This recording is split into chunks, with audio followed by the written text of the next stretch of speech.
All right, great. So I have been talking to you guys backstage all this time. Oh, Lord.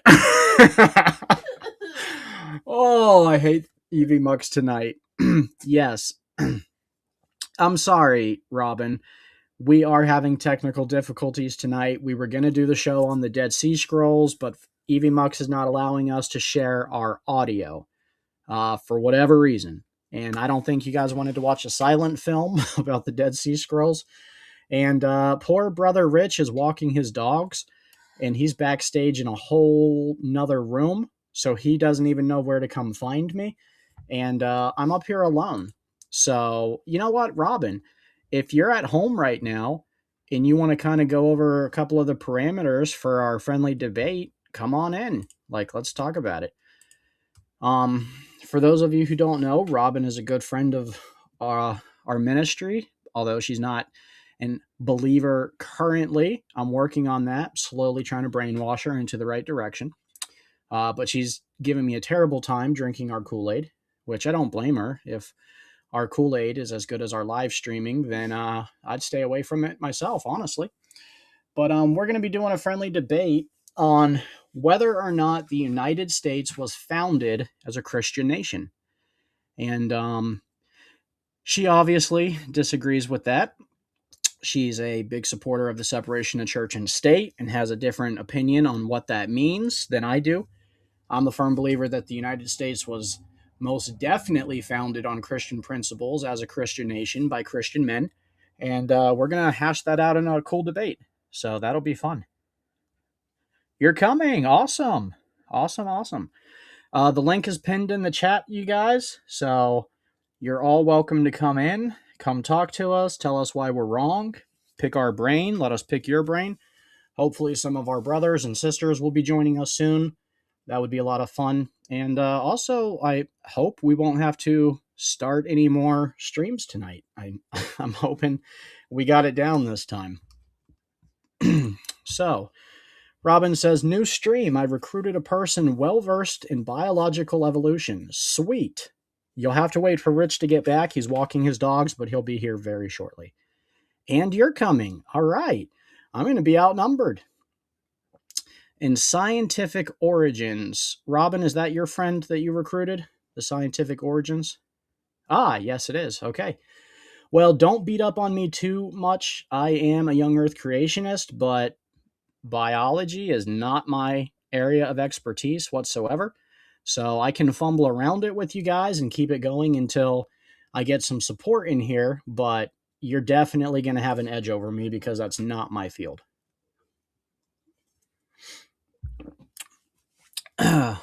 Hopefully, you guys caught the stream I did with my wife earlier. It was episode 2 of our podcast we're doing together, and I think it was a lot of fun. And it got into God's design for marriage and society's design for marriage, and how personally we don't believe we are any better off than we were. Austin, it's good to meet you, man. I don't know if we've met before. We've done a lot of apologetics with atheists, so it's quite possible that we have. Robin! Steven!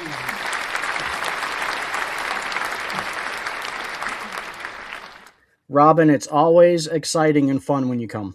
Oh, yes. Yes, I know. How's your day been? It's not been very good today. I've had a rough day with my getting around, doing stuff. Your recoveries? Yeah. But it's not been a bad day. I do really like how you have the classy background, but then you've got the total gamer nerd chair. Yeah. Well, I bought this chair at a yard sale. Yeah. Really? And the background is my room. Oh, that's your bedroom? Yeah. Can't you see my purses up there hanging on the door like there? It's a pretty color, though. Well, thank you. So Austin Sims is your friend? Yes. Okay. You guys hang around the atheist channels? I think we're friends anyway. I like Austin, but I just know that he does sometimes do conversations with people, and I felt like I don't know anything about how sexual reproduction evolved. And I so mean, I know that it works because I've utilized it, but that's the extent of my knowledge. You know what I mean? exactly. But I I mean, can't define it. you said you wanted to get asked the atheist up there, and like I just don't. I mean, like I don't know anything about it, so that's why. Jamie, it is open panel. We had to reschedule the Dead Sea Scroll episode because Evie Mux is not letting us play audio tonight. So that really stinks. But we're gonna force through it. Robin, I'm really excited to have my first public debate be with you because I respect you so much. Thank you, thank you. I'm nervous now. Um, I've never debated before. You shouldn't be nervous. no, I did. I actually did a little debate with Jim Bob on Taco's channel over this topic about the Christian nation stuff. So, but it was like a really short 10-minute debate. I do think that you're very knowledgeable on the foundation of the country, so I'm not expecting it at all to be I do expect it to be fun, but I don't expect it to be like an easy win. I know you're going to make me work hard for it. So I'm really actually super excited about doing this. Yeah, it's one of my favorite. History is like my favorite class. I was real bad at chemistry. I was real bad at math. Here, here. Yeah, but I was pretty good at history. That was me down to the T, Robin. I have always been a lover of history, and I excelled in it. And I was reading history books as a kid. Like my parents used to give me gifts as history books, and that's what Yeah, I wanted. So Yeah.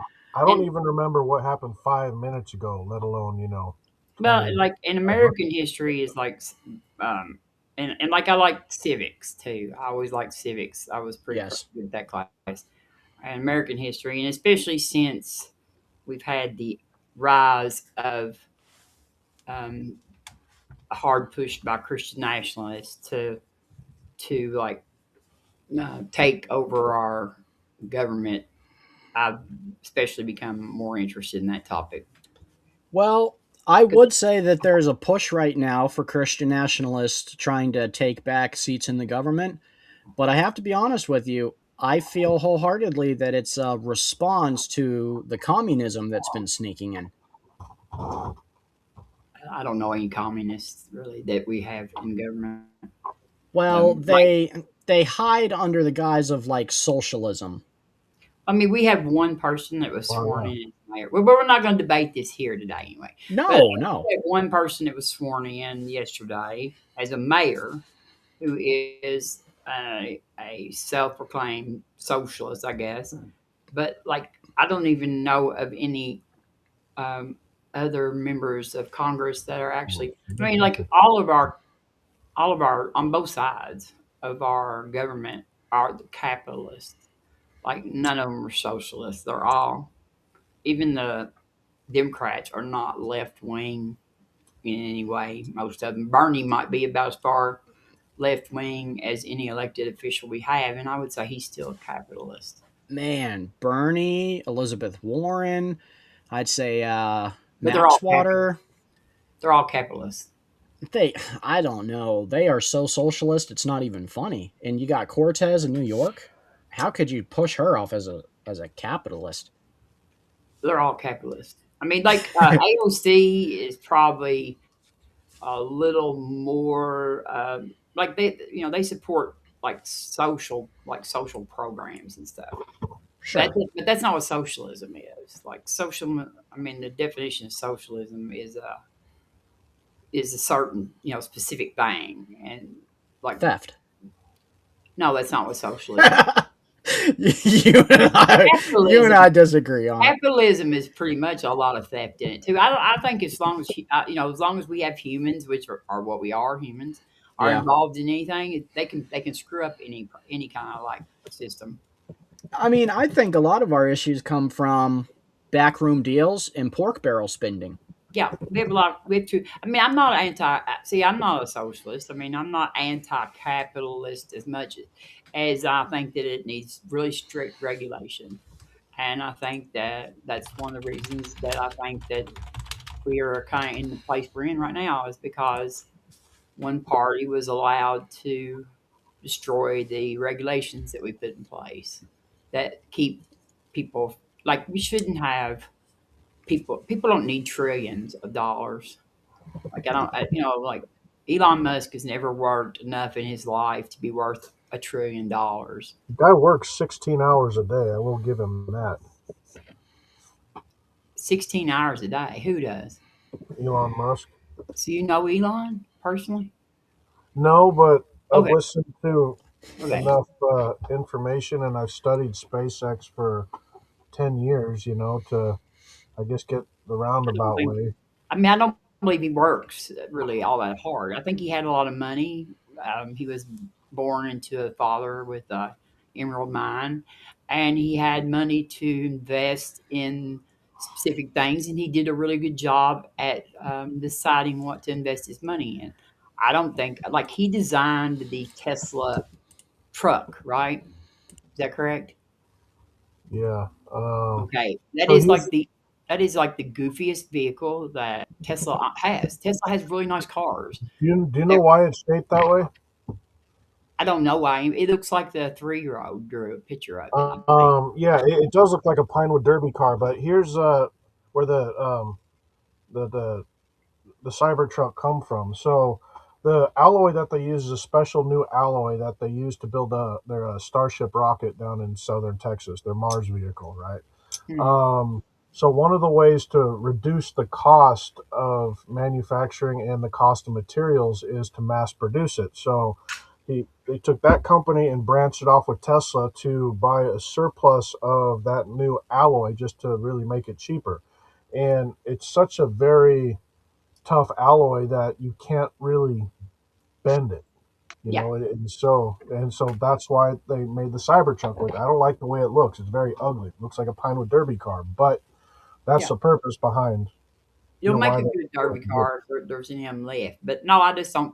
I mean, I don't think that Elon's all that smart. I think he did a good job investing in stuff. I don't think that he's any of the people that are behind any of the stuff that it is he actually is being the done by his he company. is one of the main engineers for SpaceX. Actually, I don't know if he is or not. I haven't studied into it. He doesn't seem that smart to me when I hear him talk. Um, but Achilles said he wasn't sure he wanted to join. But I don't know.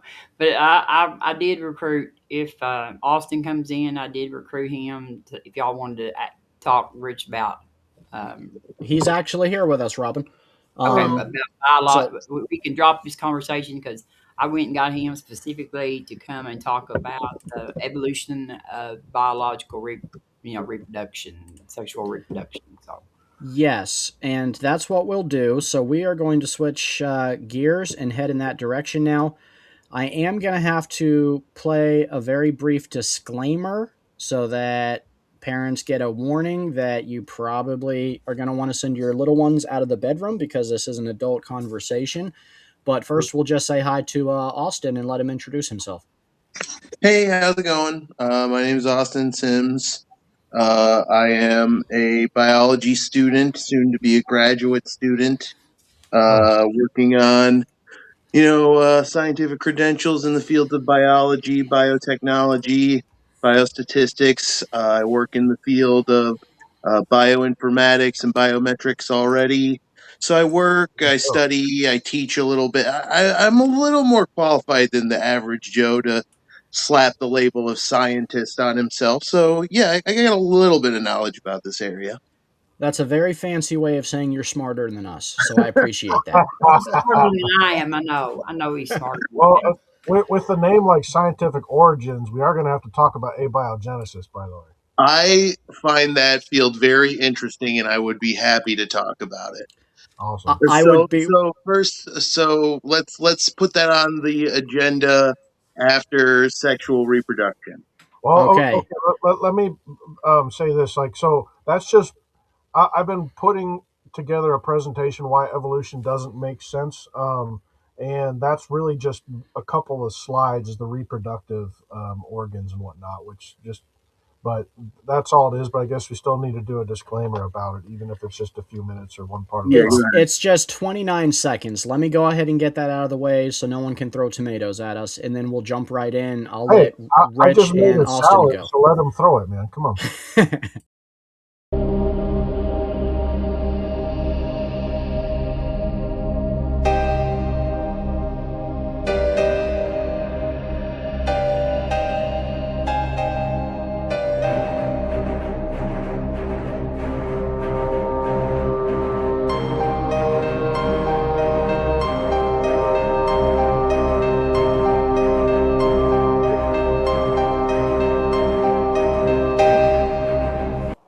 Okay, All now you right. can't call your lawyer on us. Now you can't call your lawyer. It's your fault. All right, so I'm going to go ahead and give it to Rich and Austin, and I'll let you guys begin a dialogue. This is not an official debate, so I just imagine you guys can have a grown-up conversation. Sure. Yeah, absolutely. So the evolutionary model of sexual reproduction is that it has evolved over millions of years, which is the common Yeah. model for most features organisms have. And the way it is believed to have done that is there's a host of different ways organisms reproduce. Actually, it's we tend to think of it in terms of human biology, but there's a tons of ways that organisms replicate out there. You've got amphibians, mammals, egg-laying oviparous organisms. So there's all kinds of ways that creatures replicate themselves. And from our reasoned speculations of the evidence, we think that the model of human reproduction, where you have a male with a protruding organism and a female with an abscess, evolved as a result of amphibian behaviors. So, as life is evolving to adapt on land, it becomes more and more of a selection pressure for organisms to have some way to deal with the fact that to fertilize an ovum, you need a 100% humidity environment. That means you need an environment that's completely full of water. Right. And for aquatic organisms, they live in that environment. That's why there's lots of aquatic species that just deposit their eggs out into the environment, and then the male can fertilize them. But as you're adapting to a life on land, you're spending more and more of your time on land. So it becomes easier to have the environment. That's where the amphibian reproduction strategy comes from, where they live near water. Most of their life's on land, but they can go back to water to deposit their eggs, like frogs with their tadpoles, right? And then the idea is that becomes eventually you get the internal reproduction to where an organism can fertilize the egg in the 100% humidity environment of the mother's body. So you've got a protruding organism and you've got a womb, or a protruding organ rather, and a womb. And so that is what we have as humans, right? We have the protruding male organism and a female with a womb, a female with the 100% humidity environment and internal organs specifically for cultivating that egg into an organism and then giving live birth to it, as opposed to ejecting the egg, fertilizing it, and then it develops into a live organism and bursts from the egg at some point. And I think there's a lot of good evidence to support this model of uh, reproduction evolving that way. There's a bunch of key organisms involved, like ancient amphibians and reptiles. And there's also microbiological evidence in the way that microorganisms reproduce. They're capable of doing something called horizontal gene transfer, which is possibly a precursor to more complex forms of sexual recombination. And then you have the amphibian body plan and how the hydration of it all contributes to everything, because hydrobiology is very important. Honestly, actually, hydrobiology is probably part of how we were able to construct evolutionary theory, because one of the earliest people to propose it was a guy named Anaximander. And he proposed it because he thought human babies were too fragile to survive in the brute, rough, wild wilderness. And so he theorized we must have evolved from a more primal species. And he also theorized that life came from water centuries before anybody else had. He was really ahead of his times in many ways. But yeah, no, like I digressed there a little bit. I think there's a lot of good evidence to support an evolutionary model of sexual reproduction. And that's kind of a brief overview of what some of that evidence is and why scientists find it compelling. Okay, let me ask you this question. Great presentation, brother. I really appreciate it. Talked about a lot of stuff that I wasn't aware of, and even some terminology I didn't know of. But one of the questions I wanted to bring up is specifically how did the testicle itself evolve, and how did it evolve the ability to produce the sperm cell, right? And then how did it figure out that this little bitty cell can then, with the egg, inherently become, the multi-trillion cell organism that we are, where it includes consciousness, sight, blood cell, and all the other above. So how did that, testicle itself evolve, and how did it evolve the ability to produce the sperm? Specifically, what I want to know and what I'm curious about. That's a great question. So interestingly, the way human reproduction works, the germline cell is the first cell in your body, in what separates from your parents and eventually becomes you. Right. So that was the first cellular blueprint you had, was the germline cell. And just over time, as you divided into other cells, pluripotent stem cells that were able to diversify into different types of body cells, you eventually became this more complex organism. But the Yeah, germline cell was the first one there. I get that, but how did that germline sperm cell, how did the testicle evolve the ability to create it? So spermatogenesis, that's one of the main ways that cells in your body are being produced.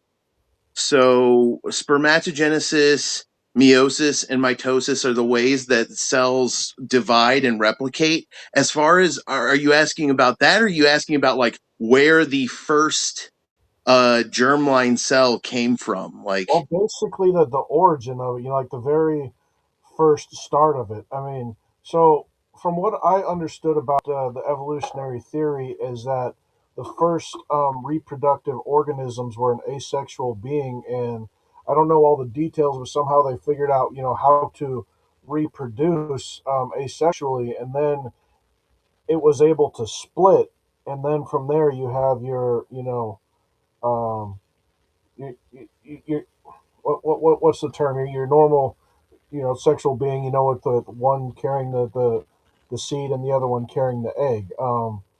How did that originate? Like, even how did that first cell evolve okay. the ability to say, okay, look, I need to reproduce. I need to make something else. So this is part of the theory that I don't know as well, but I do know the gist a little bit of it. The theory is that the first germline cell was what you would call the larger gamete.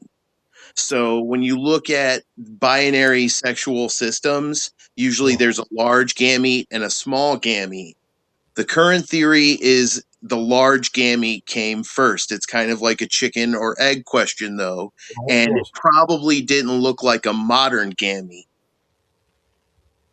I'm not But even it's a sure. great question. I hope that answer makes sense, because that is kind of the limit of my knowledge on the subject. No, I get it, but this kind of plays into some of the other things that I wanted to talk about. So you're talking about that original cell that had all the information to split off and become everything else, right? Let me move on to one other. I need to find the right.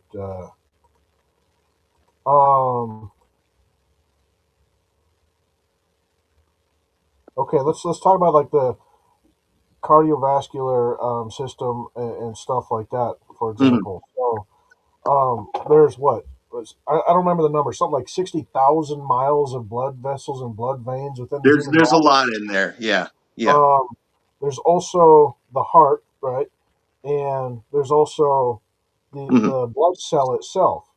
Each Hmm. individual one of those, without one or the other, the body wouldn't survive. So how did that get the information to be able to pass that along to be able to produce all three of them? Because if you say, for example, like, oh, it mutated over time without any one of those three, we're not even including the lungs or the ability to process oxygen or Hmm. gills even in the water, right? Which is necessary for every life form to exist. All of those would need to be in place at the same time. You can't just, I don't believe you can just over a very long period of time, slowly mutate the one and then the other, and slowly mutate the third and the fourth and the fifth and so on, with the organism still having the ability to remain conscious or remain alive, if that makes sense. Yeah, no, I one of the things I love about biology is a subfield called zoology and another subfield called taxonomy. And zoology is the study of animals, and taxonomy is the study of how we categorize living things.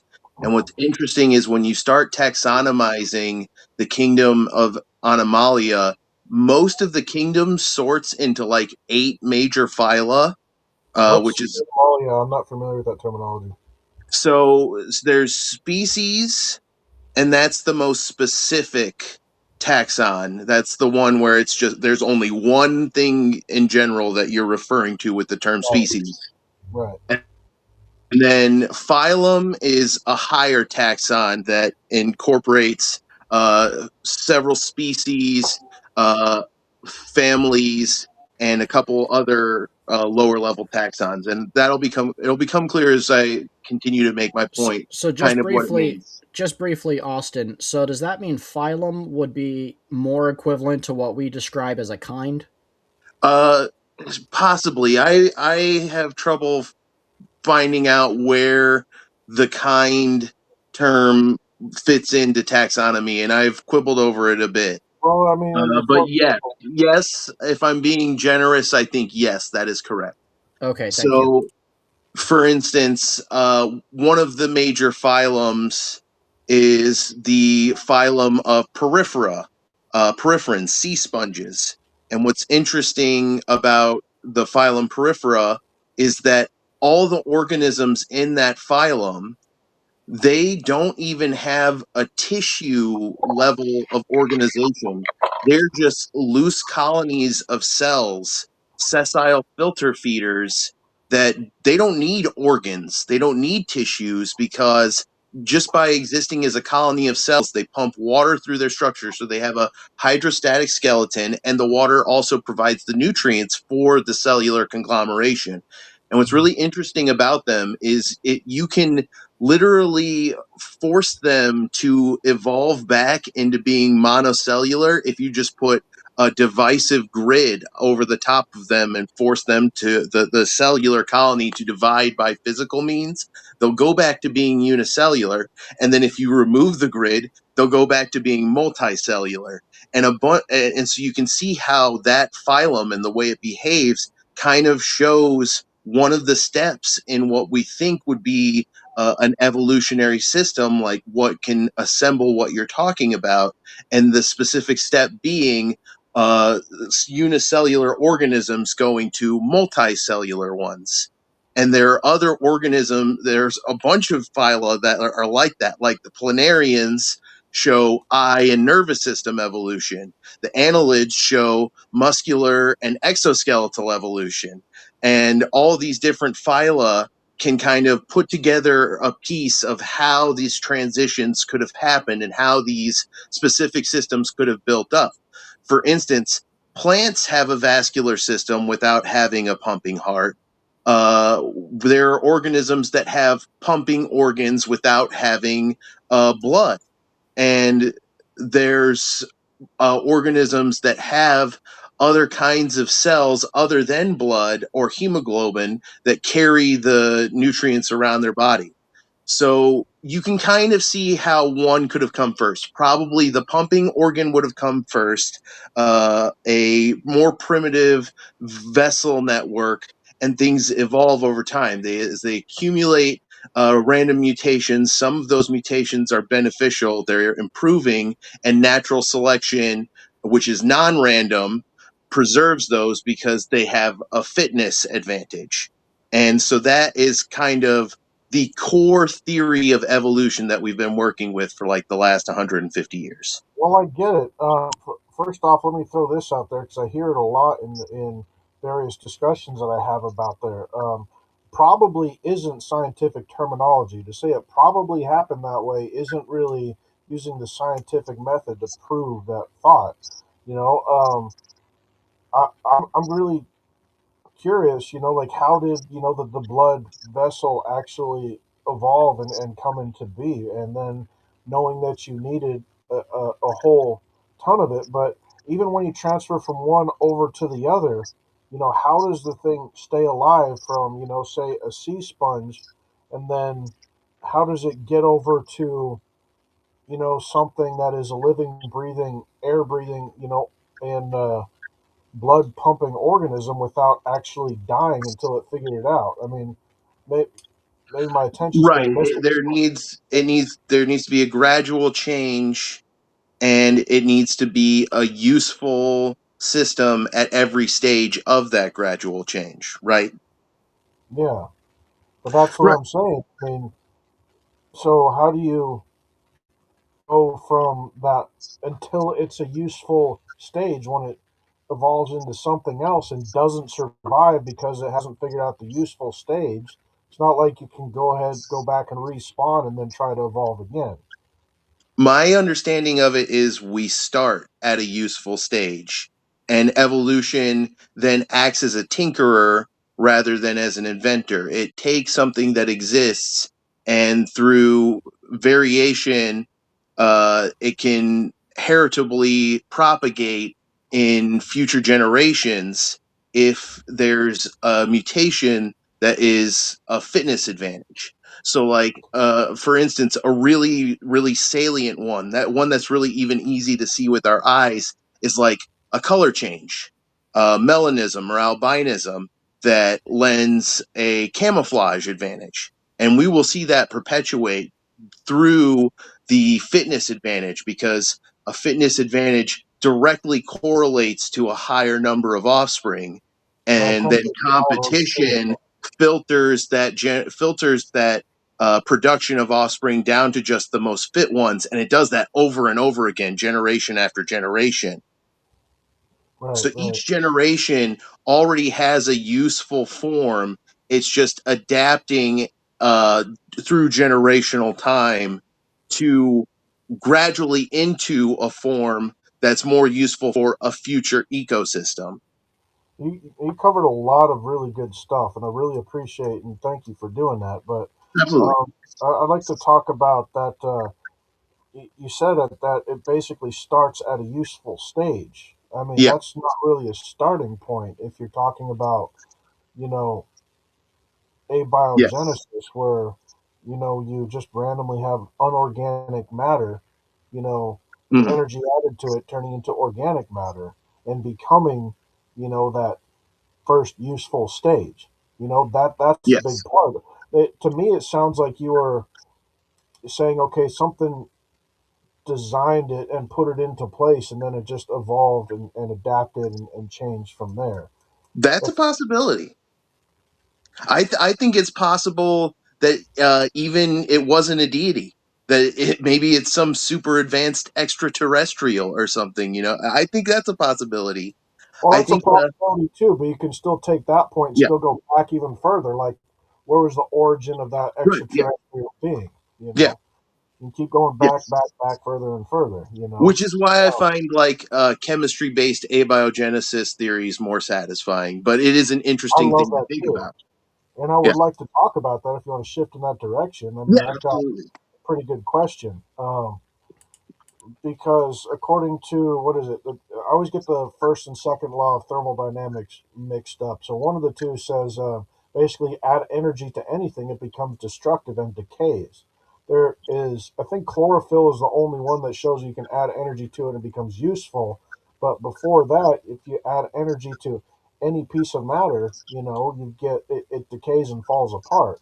And I know abiogenesis has never been proven. There's been a bunch of them, in the past decade, especially, trying to conclusively, you know, find and be able to actually prove that abiogenesis theory. I know there Mhm. was a killer urate thing Yeah, back. probably a pipe dream. Probably will never happen. But yeah, Well, I mean that's again, I think I guess it kind of brings up another point, like I why shouldn't say that. go ahead and It might happen. I just don't know for sure if it will. But go on. Sorry. well, I mean, no, I just want to say, like, to me, like, if you're going to bring forward into society that these are the things we theorize, so I don't want to discredit any of the scientists. A bunch of very intelligent people and some had some very thought out ideas, and evolution is a very, very well thought out idea, but it starts from a foundation point that life can spontaneously create itself, which, according to the scientific method, has not been proven yet, and yet they are presenting it into society as a scientific fact, but it has never been proven. So I don't. For me, I don't consider any scientific theory completely factual. I regard them as provisionally proven, as useful, and they're all wrong. It's just some are wronger than others, and the ones that are least wrong are the ones that we tend to keep building on and trying to make less and less wrong. So Right. for me, I think of scientific theories as a quantifiable, falsifiable, possible solution to unanswered questions about the universe, and usually it takes the form of a structured, set of observations and hypotheses. And evolution has a lot of hypotheses. And a lot of people will say, oh, abiogenesis isn't part of evolution. I do think the two are related. They feed into each other and they have a lot of similar hypotheses. And it is one of the areas where evolutionary science is on the weaker side and it's less well supported by like repeatable observations. One of the things that I think makes abiogenesis convincing is that we have had a kind of shift in the way we view uh, chemicals, chemistry, organic chemistry. We used to think that inorganic matter was something categorically different than organic matter. There was good reasons to think that. Like, you won't find a sugar mine anywhere in the world. Sugar is something that's only made by plants and living organisms as a part of their catalytic energy processing systems.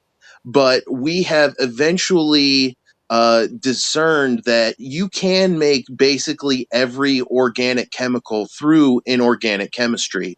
And that started with experiments that produced things like urea, sweat, physical runoffs.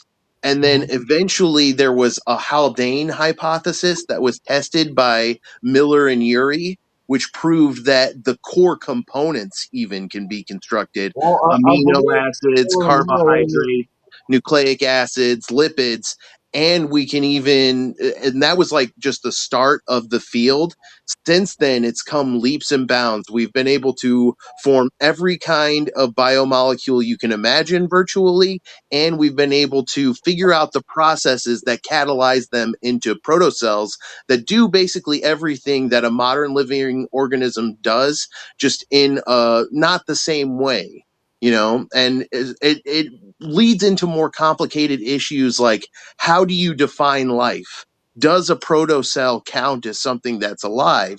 If so, we've definitely established routes to go from chemicals to biomolecules to a living microorganism. But still, you haven't actually created a living cell. That's the point.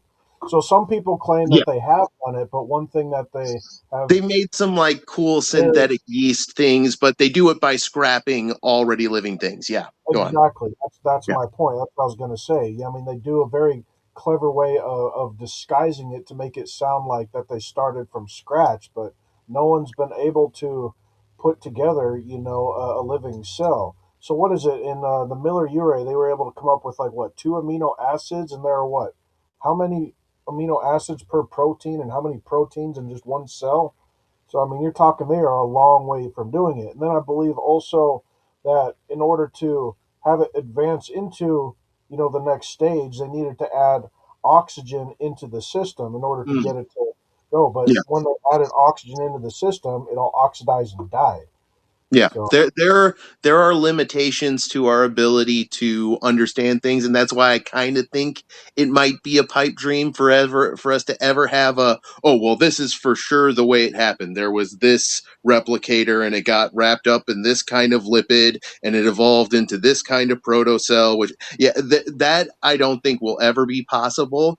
But it's data that fits a model that show of a simple living thing coming about through chemical catalytic processes. possibility, but Yeah. unproven.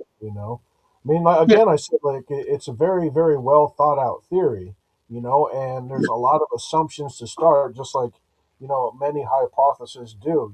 But then trying to actually put it out there. I mean, I've even heard people say, okay, the laws of physics aren't fitting our model, so what if we find a way to change the laws of physics so our model becomes conclusive? It doesn't work like that either. The point is that I still believe that it is not physically possible for life to spontaneously create itself. Spontaneously, no, and it also depends on what we're talking about when we say life.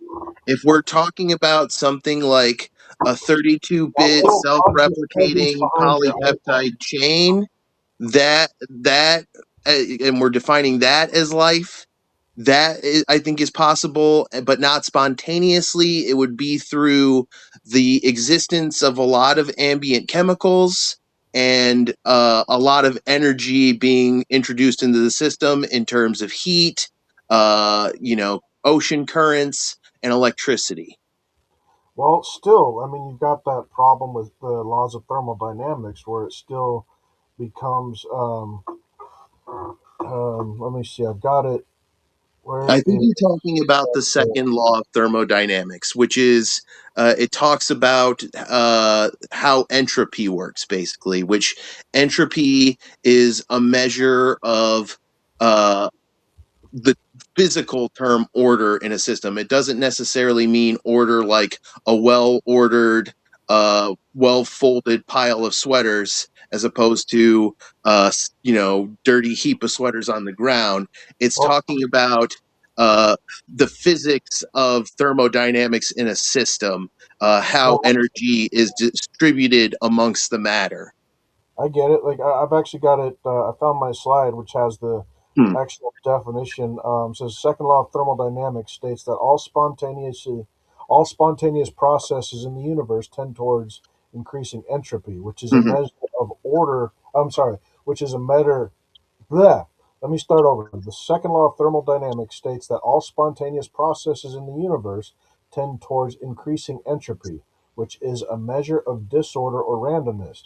This means that systems naturally move from a state of order to a state of greater disorder. Now, out of that definition, I've got one really big question. What Hmm. put it in a state of order in the first place? That is a great question. Um, the state of, you have to understand what it's being referred to by a state of order there. So state of order means if you have a nice organized set of atoms that all have an equal amount of energy throughout them, that's order. If you have a bunch of matter and it's got way higher energy level here, kinetic energy level, and next to a low kinetic energy level, that's not in order because one's way different from the other. So the second law of thermodynamics means in that second scenario, those areas where you have a higher concentration of energy, it's going to spread out until the mean is closer to equal. Right. So it doesn't necessarily mean that things are decaying or uh, As long as becoming it adds disordered in energy, that way. then it's It's talking perfect. about how That's the, hold on. entropy That's the flows point. through the system. That's the point of the second law of thermodynamics is they do decay once you add energy to anything. And when it comes to kinetic energy, well, basically you're just throwing motion into the equation there. And you follow that back, you'll see that, it can't go into motion itself. Something had to initiate it and put it into motion. Decay is not necessarily the same thing as disorder. There's kind of an equivocation happening there, where disorder just means how equivalent the thermodynamic energy is distributed throughout the system versus disordered. It's not talking about like if you leave uh, a a tin item out in the rain, it'll rust and get overgrown with plants. I think there's some confusion happening there in terms of what the second law of thermodynamics means Yeah, when he uses the I think terms you're right. I was a little order and disorder. I'm trying. Hey, just quickly cut in. Rich, I don't know if you're having issues hearing, but you seem to be like cutting off Austin. If we could let each other finish Yeah, our thought and then let, jump let, in, that'd be cool. let me. I might disappear for a second. Let me switch my internet sources on my laptop. I'm on a public Wi-Fi, and it's getting that time of day where everybody else is jumping in, so I need to switch to my hotspot. So, Okay, we'll hold it down for a minute. It usually takes you like 60 seconds. Briefly, we'll say hi to Dan and we'll say hi to Bruce while we're waiting for Rich to get his internet back up. Welcome, gentlemen. And I don't want to steal all Robin's thunder. This was supposed to be her debate, so No, No, don't focus no, on me the whole time. no. no, Robin and I are having a debate on whether or not the United States was founded as a Christian nation, but that's going to be in a few days or even next week. Oh, okay, okay. yeah, yeah. Yes. I just wasn't gonna get up. Like he said he wanted to discuss sexual reproduction, but I was gonna get up here and try to ramble through that because I really don't know. I mean, like I have a basic understanding of evolutionary theory, but I Hmm. don't have any specific information on sexual reproduction necessarily. So And this Sexual is reproduction is fascinating. One of my favorite anecdotes about Darwin was how the peacock drove him crazy. He hated peacocks. He once wrote in his diary, "They make me sick when I look at them," and it was because the big clunky tail feathers. He didn't understand how evolutionary selection could end up producing a feature like that because it's not good for flying. It's not good for camouflage. It doesn't have practical functions in producing survival outcomes that are favorable to the organism until he realized sexual selection. The big, gaudy, sexy tail feather helps the male peafowl lay down enough pipe. And when you're a 30-pound peafowl in a environment that's full of predators, evolutionary success is getting to pass your genes on before you get eaten. So he eventually realized that sexual selection was how features like that got shaped, and it totally reshaped his view of evolution, and it's still reshaping our views today. very It's interesting super fact on fascinating. that topic is that peacocks do not have offspring. Peahens do. yeah, yeah, yeah, yeah. That's true. can I throw one? That's correct. Only Can I We thing throw know one? that. like peacocks. I had a farmer, dairy farmer once that had peacocks, and the only thing I know about them is that when I would go into the dairy barn, they would fly up on top of the dairy barn and stand right there on top of the door. And when I would walk out carrying my samples, they would scream and cause the hair on the back of my neck to stand straight up because they make a horrific noise. And yeah, I would The zoo near where I live, they have like 3 or 4 peacocks that they allow to just wander around the zoo grounds because they're pretty gentle birds. They don't really attack people. But one of the first times I went to visit, I was only 4 or 5 years old, and one came right up to me and spread his tail so wide and showed me all his beautiful plumage. And my grandma pulled me to the side and she goes, "That means he thinks you're cute and wants to be friends with you."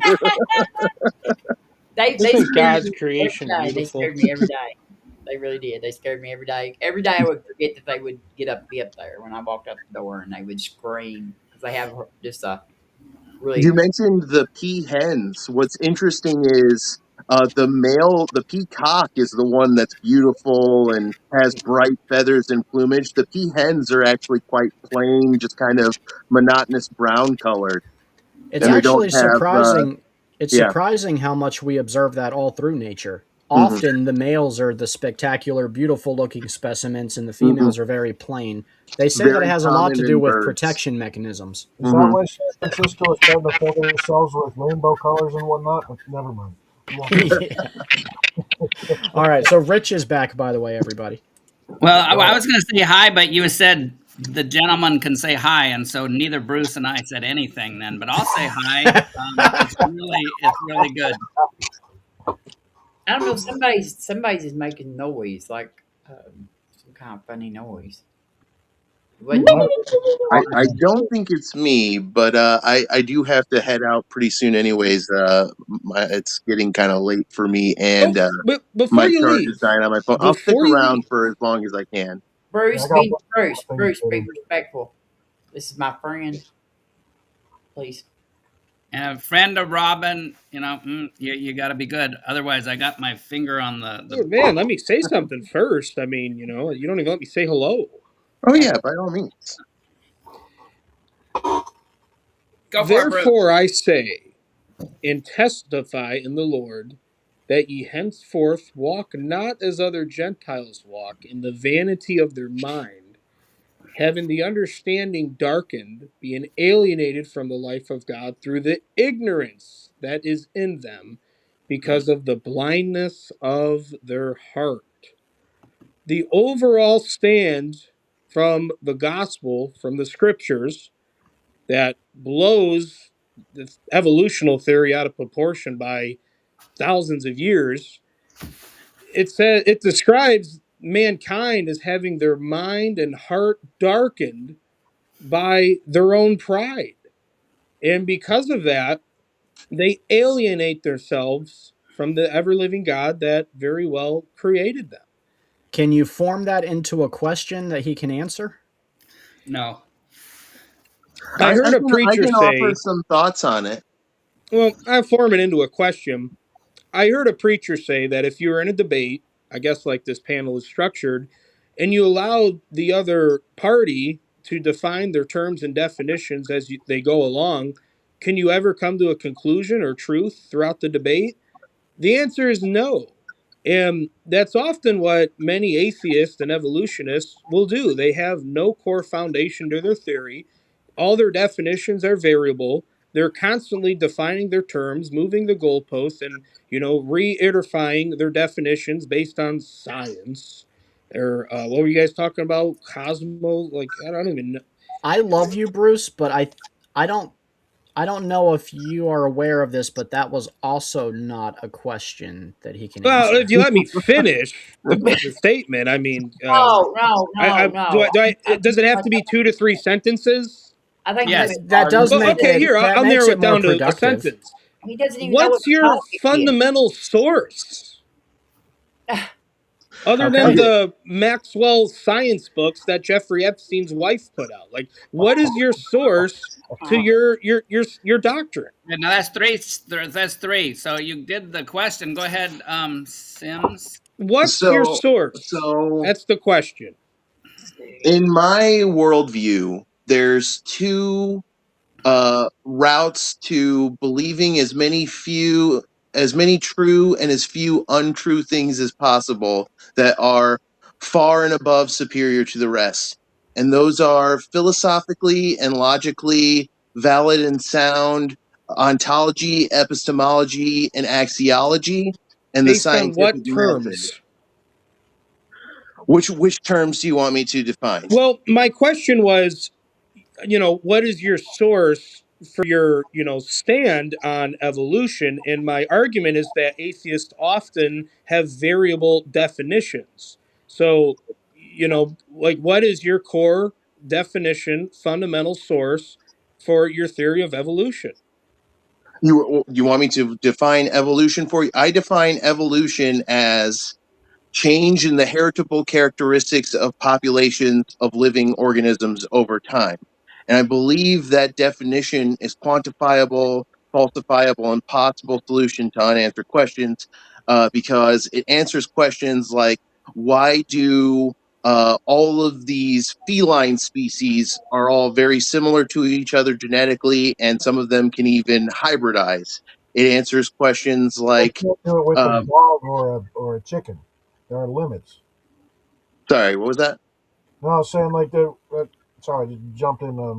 The way they reproduce, with other species or yeah, other kinds or species of cats, doesn't mean they can do it, with like a chicken or a dog. I mean that also, I guess, would have. True.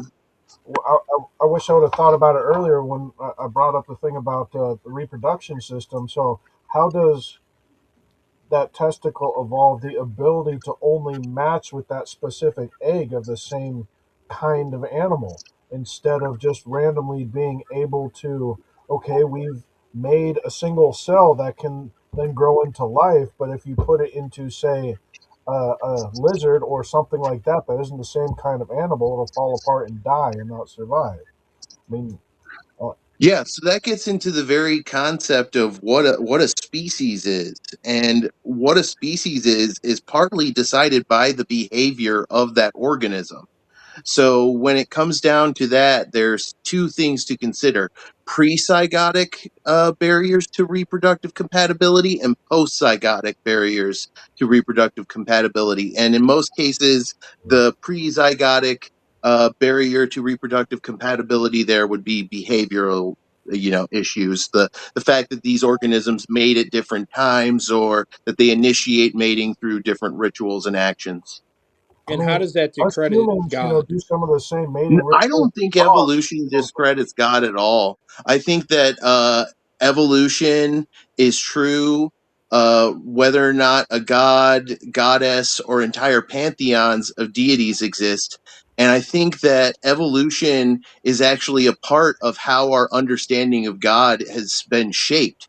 Well, who is As God? humans, as human culture has migrated and evolved and intermingled and separated and reintegrated again, our understandings of deities themselves have evolved through, like, animism to totemism to shamanism to deism and theism and paganism, and eventually the Abrahamic theologies.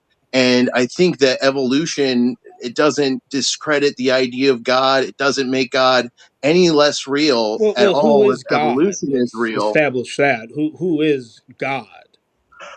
I Wait, time out. Bruce, wait until he finishes his sentence next time. Thanks. Go I ahead. Well, I it's a couldn't I clarifying couldn't question, tell Dan. you. It goes along with the statement. I It's mean, called you're trying to define God and gods. Well, who is God? it's called So interrupted, in Bruce.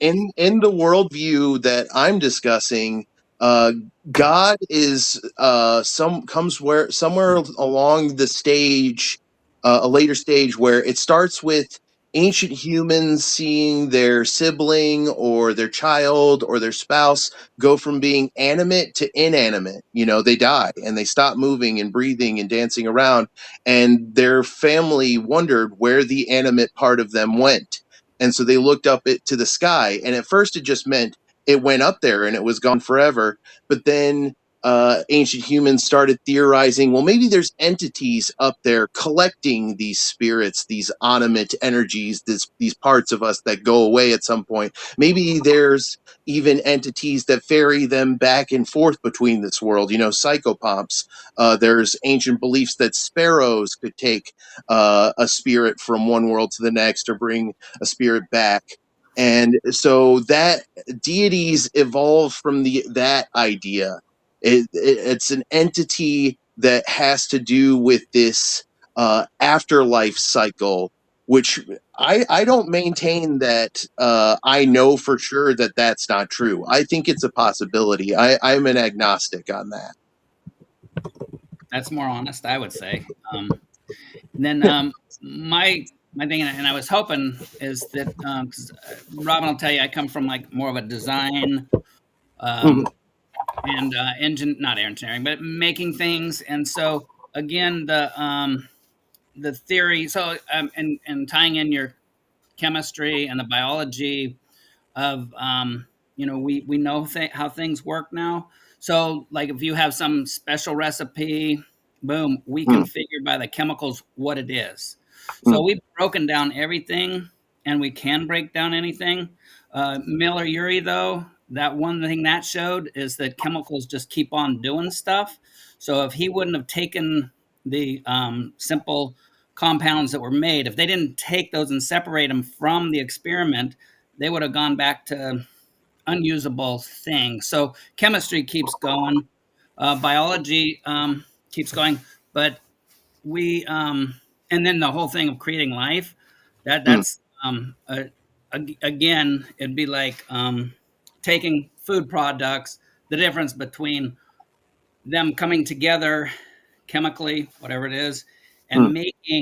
and making um, some kind of food product is can be paralleled in that having to stuff around in ocean vents coming from the sky, Mm. they still have to bond and then stay Yeah. bonded because and it's tons of them. And even if you It and gives us the material, but it doesn't tell us how the material came together, or even if the material came together. Right. correct, I always Yeah. joke because I love little trilobites, and it's like we know Yeah. what it is. Let's make one, Yeah. and we can't even make it out of other parts because Right. they are so complex. And people, and that's where I will do the oh, thank you. I'm gonna steal that from you when I come, or I could go buy one there in any store. But oh well. The the actually producing something, and then and one, this is a question actually because I hadn't heard that before, is Mm. your definition that that and maybe and just clarifying really is that I always thought it was the in biology it is the mutations that give that building blocks. Could you explain that one again, because it sounded like you went more on. So the way I understand it, there's four biomolecules that basically every living thing is made out of, if not literally every living thing. And that is uh they're all polymers of a monomeric unit, meaning, the polymer is just one of many of the monomer stuck together basically. And those four things are amino acids, which are the monomeric unit of the polymer protein, nucleic acids, which are the monomeric unit of the polymer RNA or DNA, ribonucleic acid, the genetic instructions, the carbohydrates, which I think the monomer would just. I'm not sure if they have a different name for the monomer or polymer there. If they do, I don't remember what it is. And then lipids. And so we know that these are the four building blocks, so to speak, of what all living organisms are made out of, and they can be produced by chemistry. So the idea is, if you get And enough of these types of matter in the same area and put energy and other forms of catalytic activation, movement, ocean currents, electricity, you can get eventually more complex conformations of these different biomolecules. Like you can get what I was talking about earlier, the idea of a 32-bit self-replicating polypeptide chain. Now, that's probably not how it happened, but it's good as a thought experiment, because once you have that 32-bit self-replicating polypeptide chain, theoretically, that could be the point at which evolution begins. As it replicates itself, not there's going to be necessarily. copy errors.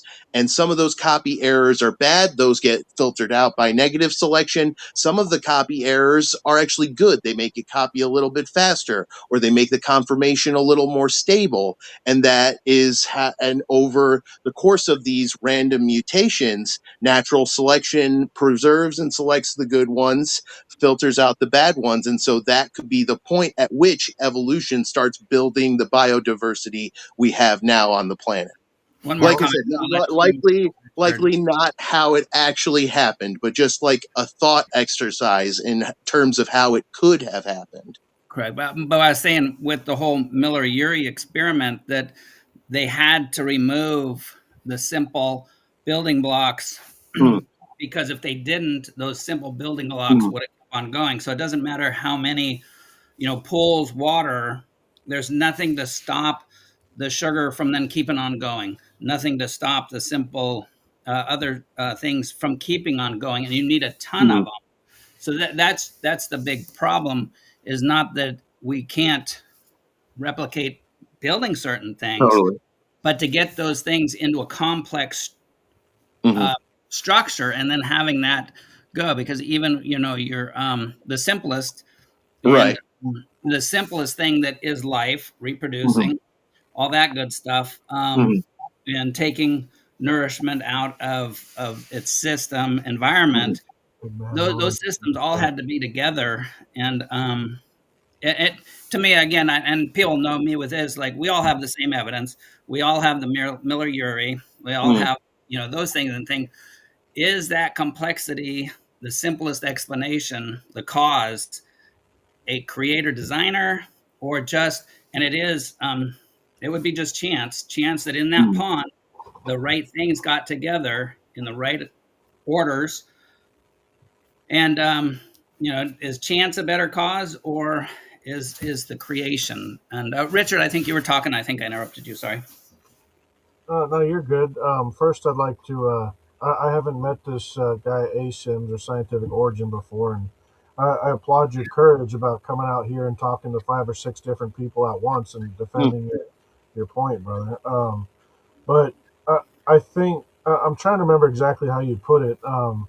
I don't think it it can, but when you're talking about the 4 building blocks, you put it a certain way that I don't think you can conclusively or even theoretically say that that could be the start of origin, because those Hmm. molecules and that matter still have a problem. It cannot, you know, be replicated. It cannot be created from scratch. You still have to exist from already existing matter.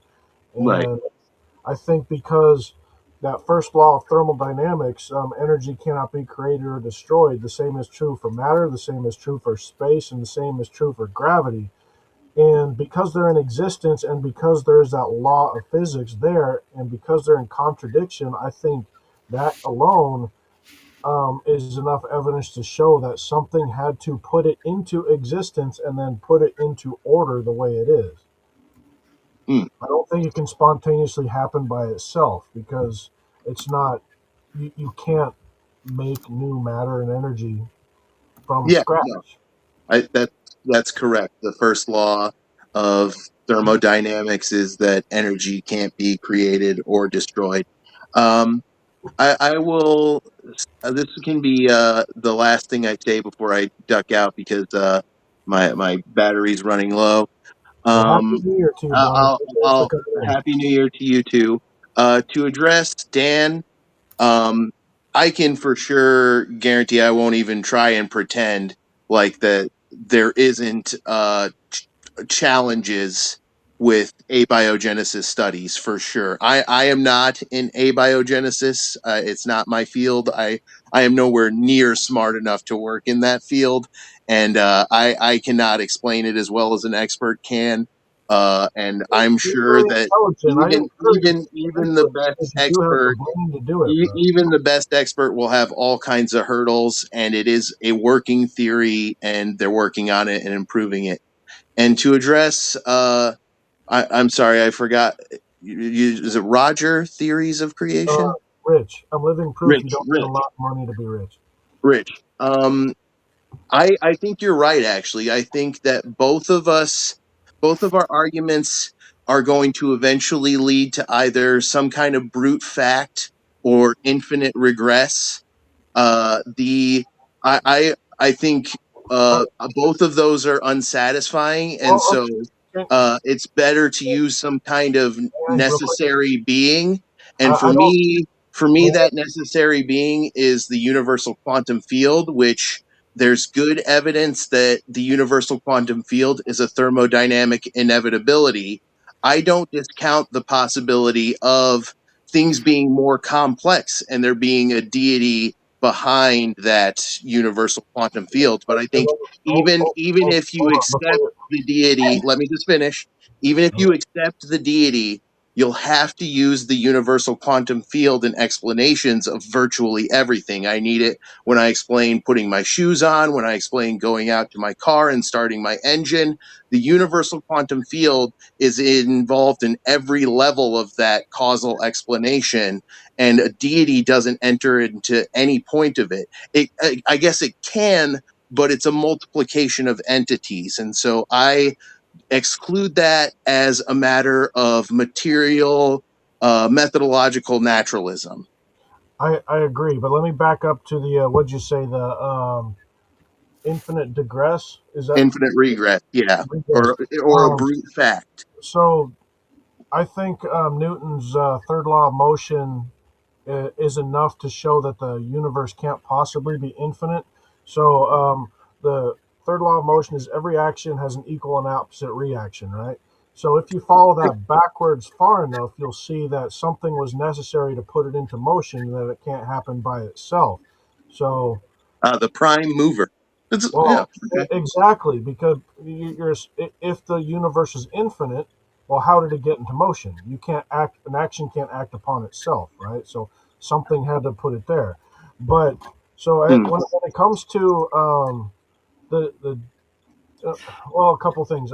I, I'm not familiar with the quantum thing you were talking about, but I am Hmm. familiar. What was that? Universal quantum field. It's Yeah, like what is that? the fundamental substrate of all physical reality. That's a whole. I would love you to come back and pick your brain about it. But there is one thing that I There's some realized. great physicists you can watch on that, and I'll get you some names. Yeah, but please, brother. Sean Carroll, I think, is a good one. Looking at the Brian Cox, no, I love Brian Cox because he's great. Can I say something? Like yes, I man. think Austin was needing to leave. Are you ready to go, I Austin? can stick around to just finish this I little just bit of narrative, and then I'll pop out and take a bow. I, I just want to thank you for coming on because I kind of just like No went problem. over there and messaged him. And so I appreciate you coming on and sharing all your knowledge with us here. I do my best. And you know what? Doubt me, please. By all means, I'm sure I said things that was wrong or inaccurate. Well, in my worldview, we're all just doing the best we can with the brains nature gave us. And so we have to use tools to get the best use out of them. And Yeah, one of the tools you can use is collaborating with other people. exactly. That's why I wanted to have this discussion and why I was open to people coming in because I use the same tools, but I believe those tools Hmm. point say that it is necessary for an external being, divine creator, to put the universe into existence. It can't happen by itself. It's a common view. Well, I Well, mean, it has been so nice talking to y'all. I'm going to dip out. I'll probably keep listening, and you might see me in the live chat. Thank what was you that? so Brian much. Cox, quantum field. What? Universal quantum field. Okay, thank you. I'm gonna Yeah, look Thank that you, up. Austin. Thank And, you. no and problem. thanks so much. I didn't expect anything less from a friend of Robin. And you're not brave to come in here because you know Robin, and we're all scared of her. So we're gonna keep you nice Yeah, you should be. She's a firecracker. Except Bruce. Bruce is the only one that's not scared of me. here. Yeah. All right. He's not Happy scared of New anything. Year. Bye, Austin. Thank you so much. Hope to see you again. All right, Bless you, Robin, brother. now you're up. I'm up to Well, what? I think we would have to just change subjects to hanging out because Robin was very forthcoming that on this topic she's as stupid as we are. Yes. Well, we I know, have a I know chance how then. sex works, but not really like how to evolve. We have Right. a chance. We finally have a chance. Yeah. Amen. Yeah, no, I love Bruce and I love when he comes around, but I just wish he would learn the fundamentals of a discussion. Like Mhm. let your opponent or co-discussioner get their points out and try to stay on topic. And I love Bruce's zeal for the faith, but tonight's topic is not proof for God, it was sexual reproduction and how that is either proof of evolution or a common designer. Yeah, and that's why even there's a couple times that Austin was talking, and I was like, oh, I wanted to say something, but I waited until he stopped, and it's just oh, we love Bruce. Bruce, come on my show, and I'll let you blab, and we'll argue and And talk. how did that little sperm cell figure out or know that that's what it's looking for? Its one goal is to find that egg. How did it subconsciously figure that out? Like, why didn't you ask Austin that though? I, Like, I you tried, in the well, spirit I asked instead of him like, that like, specific question didn't come up till now. like it's hard because like whenever I just want to say this, whenever the topic is one thing, like it tends to be like a practice of to just gish gallop off to a bunch of things. Like you were Right, gish right, galloping off yeah. to quantum fields and stuff. Abiogenesis and all that stuff. It's It's just that I hard. think. Yeah, you Oh, have to kind of focus on one subject and kind of discuss that instead of like Well, expecting people to come in and answer like all of these questions all at once. Well, Stephen was, if we want to change subjects again, I mean, Stephen was brought up a question that I would love to discuss. And I mean, how did consciousness evolve? That We is, don't. We don't. I mean, like, how do we know that? I mean, I'm not. We don't have any. Like, I think we probably need a neuroscientist here to even think. And I'm not even sure that they know. I'm pretty well satisfied that the opinion as so far as they know, it's just a bunch of scientific chemical community. changes and electronic impulses. I don't think that they have an answer for that. I think they admit that they don't have an answer for that. But like whether we know whether how consciousness evolved or not does not negate all of the evidence that we have for other things. just do me a favor and keep in mind, Robin, that Rich is very new to public apologetics and he's really rusty. He's trying to like get the feel for it and the style and how it Yeah, works and the decorum. So it's not that he's trying to be rude or yeah. I don't gish mean, gallop on purpose. It's just he is very, very new to this. Yes, I don't think Rich is rude. Like Rich was listening, but like it's hard. Like and yeah, it like it. If you want to have discussions though, it's better to like stay on the top, kind of that top. I agree. Like, structured debate, just focus on one topic at a time and quit Yeah, going down. The guy was very, very brilliant. I'll give him that. And I think if he's still listening, he should definitely go into that study of abiogenesis because I believe he is intelligent enough. He said he was a student and he just blew my mind out of the water from what he learned or what he's able to memorize that other people put in books, nonetheless. But, yeah. Well, I um, think he's working on he's getting ready to do graduate work, so he's not just like like a new student, but he is close very. to my intelligence then. Yeah, he knows a lot about biology. I don't. I mean, I'm like you. If you want to work on abiogenesis, that's a specific field that yeah. requires like specific. And I'm not sure that what Austin's career goals are with his biological degree. So, He's um, going to be a creationist. Watch. I will say this: we had an invite from Big Bad Mama. I guess it's the debate night, but I guess mine and Robin's debate and watching Rich and Austin go back and forth. But Big Bad Mama wants to have a couple of us on his channel to discuss the Grand Canyon. I would imagine when he says discussing the Grand Canyon, it's going to be surrounding the topic of whether or not it was formed by a flood or the Colorado River over millions of years. That would be my guess. Is Should I that what go you would behind think, his Robin? back and should I call I'm, Dr. I, Hogan right now? Have him meet us over there? I mean, I'm not. Maybe. I'm not gonna. I'm like I know as much about how the Grand Canyon formed as I do about how sex evolved. Nothing. Like I mean, it's not nothing. You have children. I imagine you know I know. something about the topic. Yeah, He I know said how it that. works. I just don't know how it evolved. It's a miracle. That's what I go with. That's the extent of my knowledge. Well, it did take a lot of work, believe you me. I mean, I tried for a long time with my ex. What? Sorry.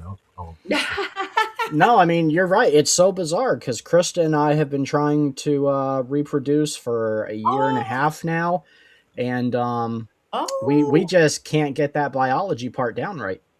I mean, if you got to be a failure at something, that's something to fail at. I mean, Well, Oh, Stephen, really, you can well, go you to should. a different room and talk to Robin about that. Let's get Well, on something no. else. Were you well, Um, supposed to have told hey, that on TV on like on stream though, Stephen?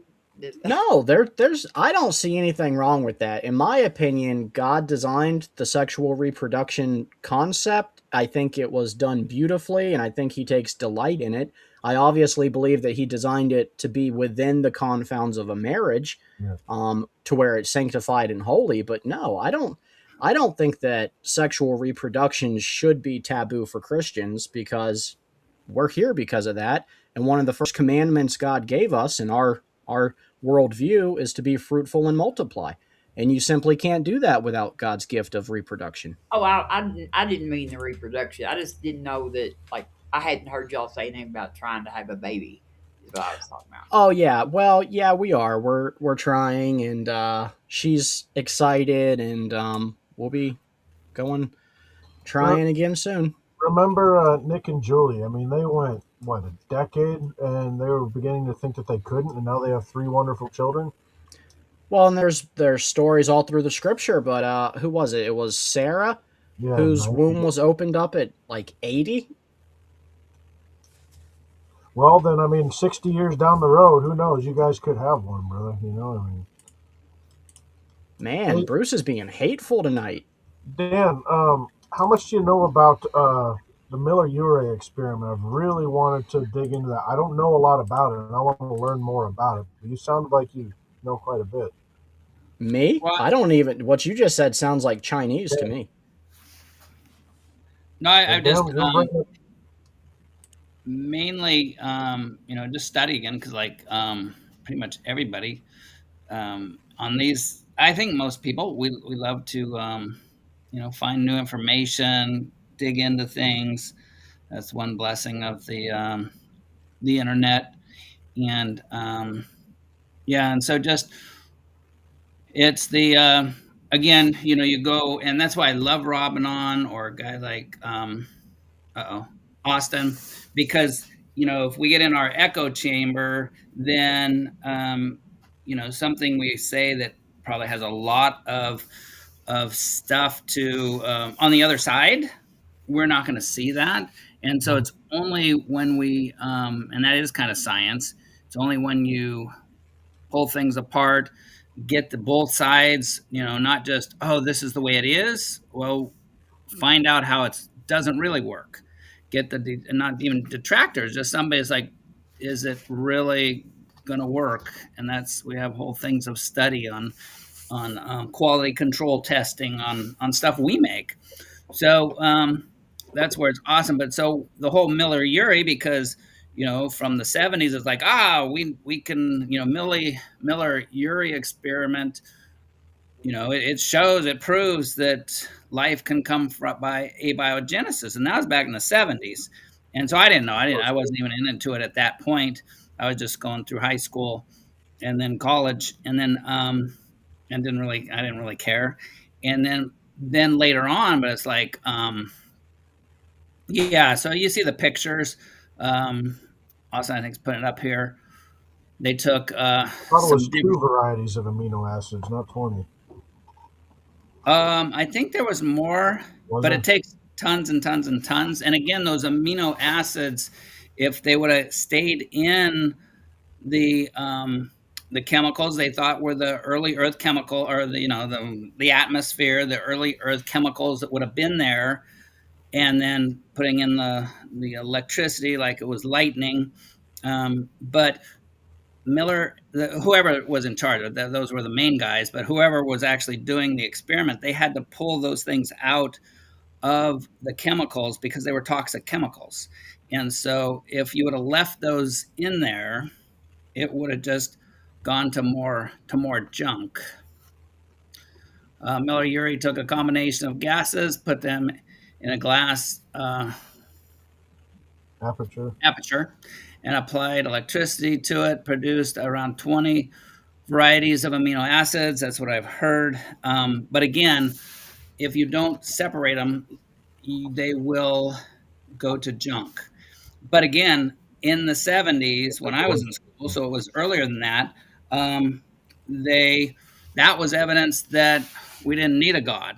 Miller-Urey experiment was used to say, science is the way. Oh, do we have a new person here? No, that's Iron Man is just putting that up. It was in the 50s. I just heard, it was in the 50s. I just was in school in the 70s. So in the 70s, I, in science class, and that's when I saw it. That's when, and then through other people, it's like, that shows that we don't need a God. God is dead. I don't remember in like science class in school, we never discussed God. We never talked about if God existed or if he didn't exist. I never have had any science teacher ever speak about saying God does not exist. I've never had a science teacher say that. I mean, Now, like where I've were you? I've seen like articles and stuff by people who are not scientists who are reporting sometimes on science or something like that. But I've never had an actual science teacher that discussed whether God existed. That's because and they've never said no, he doesn't either. So I just don't think that you cannot blame like articles that are written by journalists about scientific topics for saying that God is dead. You cannot blame that on science, really. Actually, Dan, you have to put Well, that. no, I don't believe it because, and again, science to me is the information. It's the scientist and those people who follow the scientist. So just defining terms, I never say science. It's the people. But no, you got to remember, I was raised in California near San Francisco. So there was the big cultural, that was the progressive movement. And so, yeah, But there was was a, that scientists that were saying? That's what I'm trying to. That's oh, what. not a scientist, just in the classes, because that's what, even in the books, in the textbooks, It Miller said God Urey. doesn't exist in the books. No, that's the implication. As somebody, no, the implication is, and sorry, did I say wrong? Okay. But if life can come from chance happenings through chemistry, you don't need a God. I mean, all I'm saying is that, like, just like evolution, whether you believe it or not, like, it's not it doesn't it doesn't necessarily point to no God or a God, and like so just because creationism, just because science doesn't agree with creationism, doesn't mean that they're saying that there is no God. Because I think that's sort of out of the purview of science, um, and that's just all I'm saying. Like it, it doesn't really. No science teacher I've ever had took a position on whether a God exists or not. Yeah, I just had and again, this is California, which really is attacks um, Christianity, Islam. They're fine with, but and so she's now in college. A friend of ours, she came, so she's like 18, 20, whatever. She came home in 8th grade and say, "Mom, I don't believe in God anymore. They're teaching me in school that we don't need God." And so that's again, we most people I would think not, but there is a big movement because, and I think it's a fight back because Christianity, it's like, no, it's true, da da da, and people go, nah, we got science, we don't need you. So it is a debate going on. Well, God, so Iron Matt, teachers usually say, well, God just did it that way. That way they avoid the argument, at least down here in Texas. Amen, Texas. I'm California. It's not, you can't even wear a cross, can't show a Bible if you're a teacher. And Well, that's, well, okay. Well, that's what me and Stephen are going to have our debate about that right there, the separation of church and state stuff. So, oh, who's going to have that one? um, Stephen and I are doing a debate on was the United States founded as a Christian nation? Not I'll tonight. send him a package, something to make him sick, and I'll take that one over. No. I'm Make gonna you need sick. you for the BBM debate. What's that one? The BBM debate he wants to do on the Grand Canyon. Now, he wasn't super clear, but I'm assuming he means how the Grand Canyon was formed. Oh, That see, would be that's my my guess. reading. I thought it was the Grand Crayon. I was all excited about that one. It was the Great Crayola debate. Oh Yeah. my gosh. Was it red or blue? Uh, Dan, that's why I love you so much. Hey, Steven, if you want some information, some more ammo for that Grand Canyon thing, somebody put Walt Brown's hydroplate theory on YouTube, and several hours long. If you want to dig into that a little more too. It's been a long time since I looked into Walt Brown's hydroplate theory. So I probably do need to do that, and I'm gonna have to do a crash course on American history again to brush up on some of the founding documents and pull my sources. And I'm Check out pumped that though. movie I showed you, the Kirk Cameron Monuments. That has a lot of evidence that shows this is a Christian founded country. So like in 2 weeks, Stephen, maybe like today is Friday, so maybe we'll do it. Like I don't know what day of the week is better for you. It don't matter to me because I don't do anything anymore. So, As long as you give me like at least a week and a half notice, I can make it on any day, and I'll but I mean, just let like my I boss just know I figured, need that day off. yeah, I figured like, well, I mean, like, is Fridays a good night for you or? Yeah, if you're wanting to do it 2 weeks from now, a Friday night would be fine, and I'll But make what sure that I'm December off at that time. Well, I mean, and if we need to change it, that's good too. I mean, but yeah, we can do it. And you want to do it in at the evening, like or something? Yeah, that's fine. We could do it a Friday evening. That sounds good to me. And we'll do it on your channel and Proverbs, guys, and we'll have Achilles moderate for us. Yes, be good. Look at Um, that. Dan's excited. Look at him. well, because Big Bad Mama said, if you're going to debate the best crayons, you may want Bruce. So, That was a good one. That was a good one. Back on.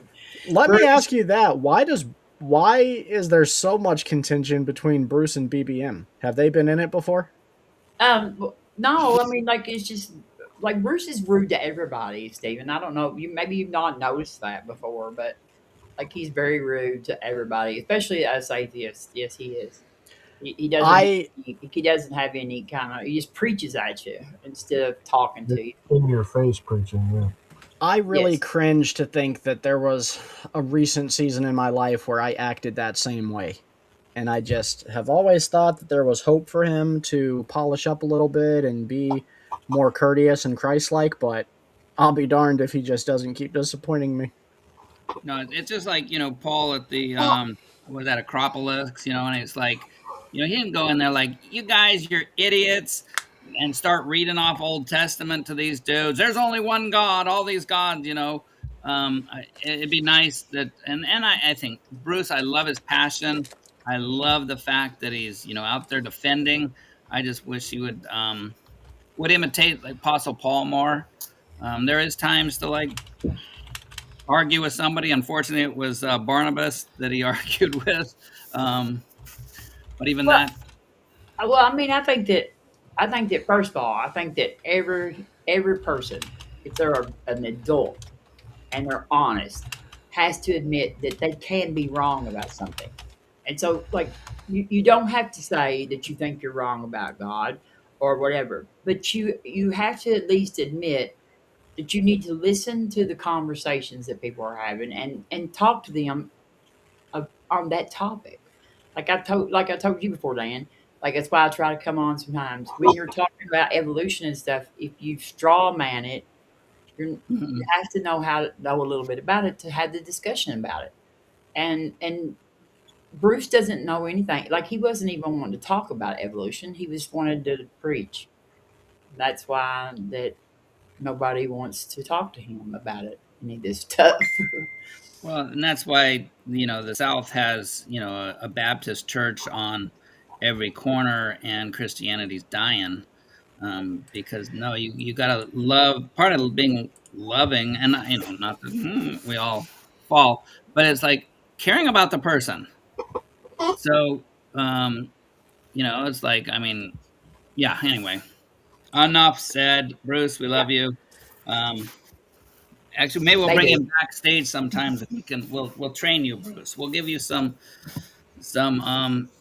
human communication I'll be training. honest with you, Dan. I have been working on Bruce for about 4 years now, and as you've seen tonight, I have made little to no progress.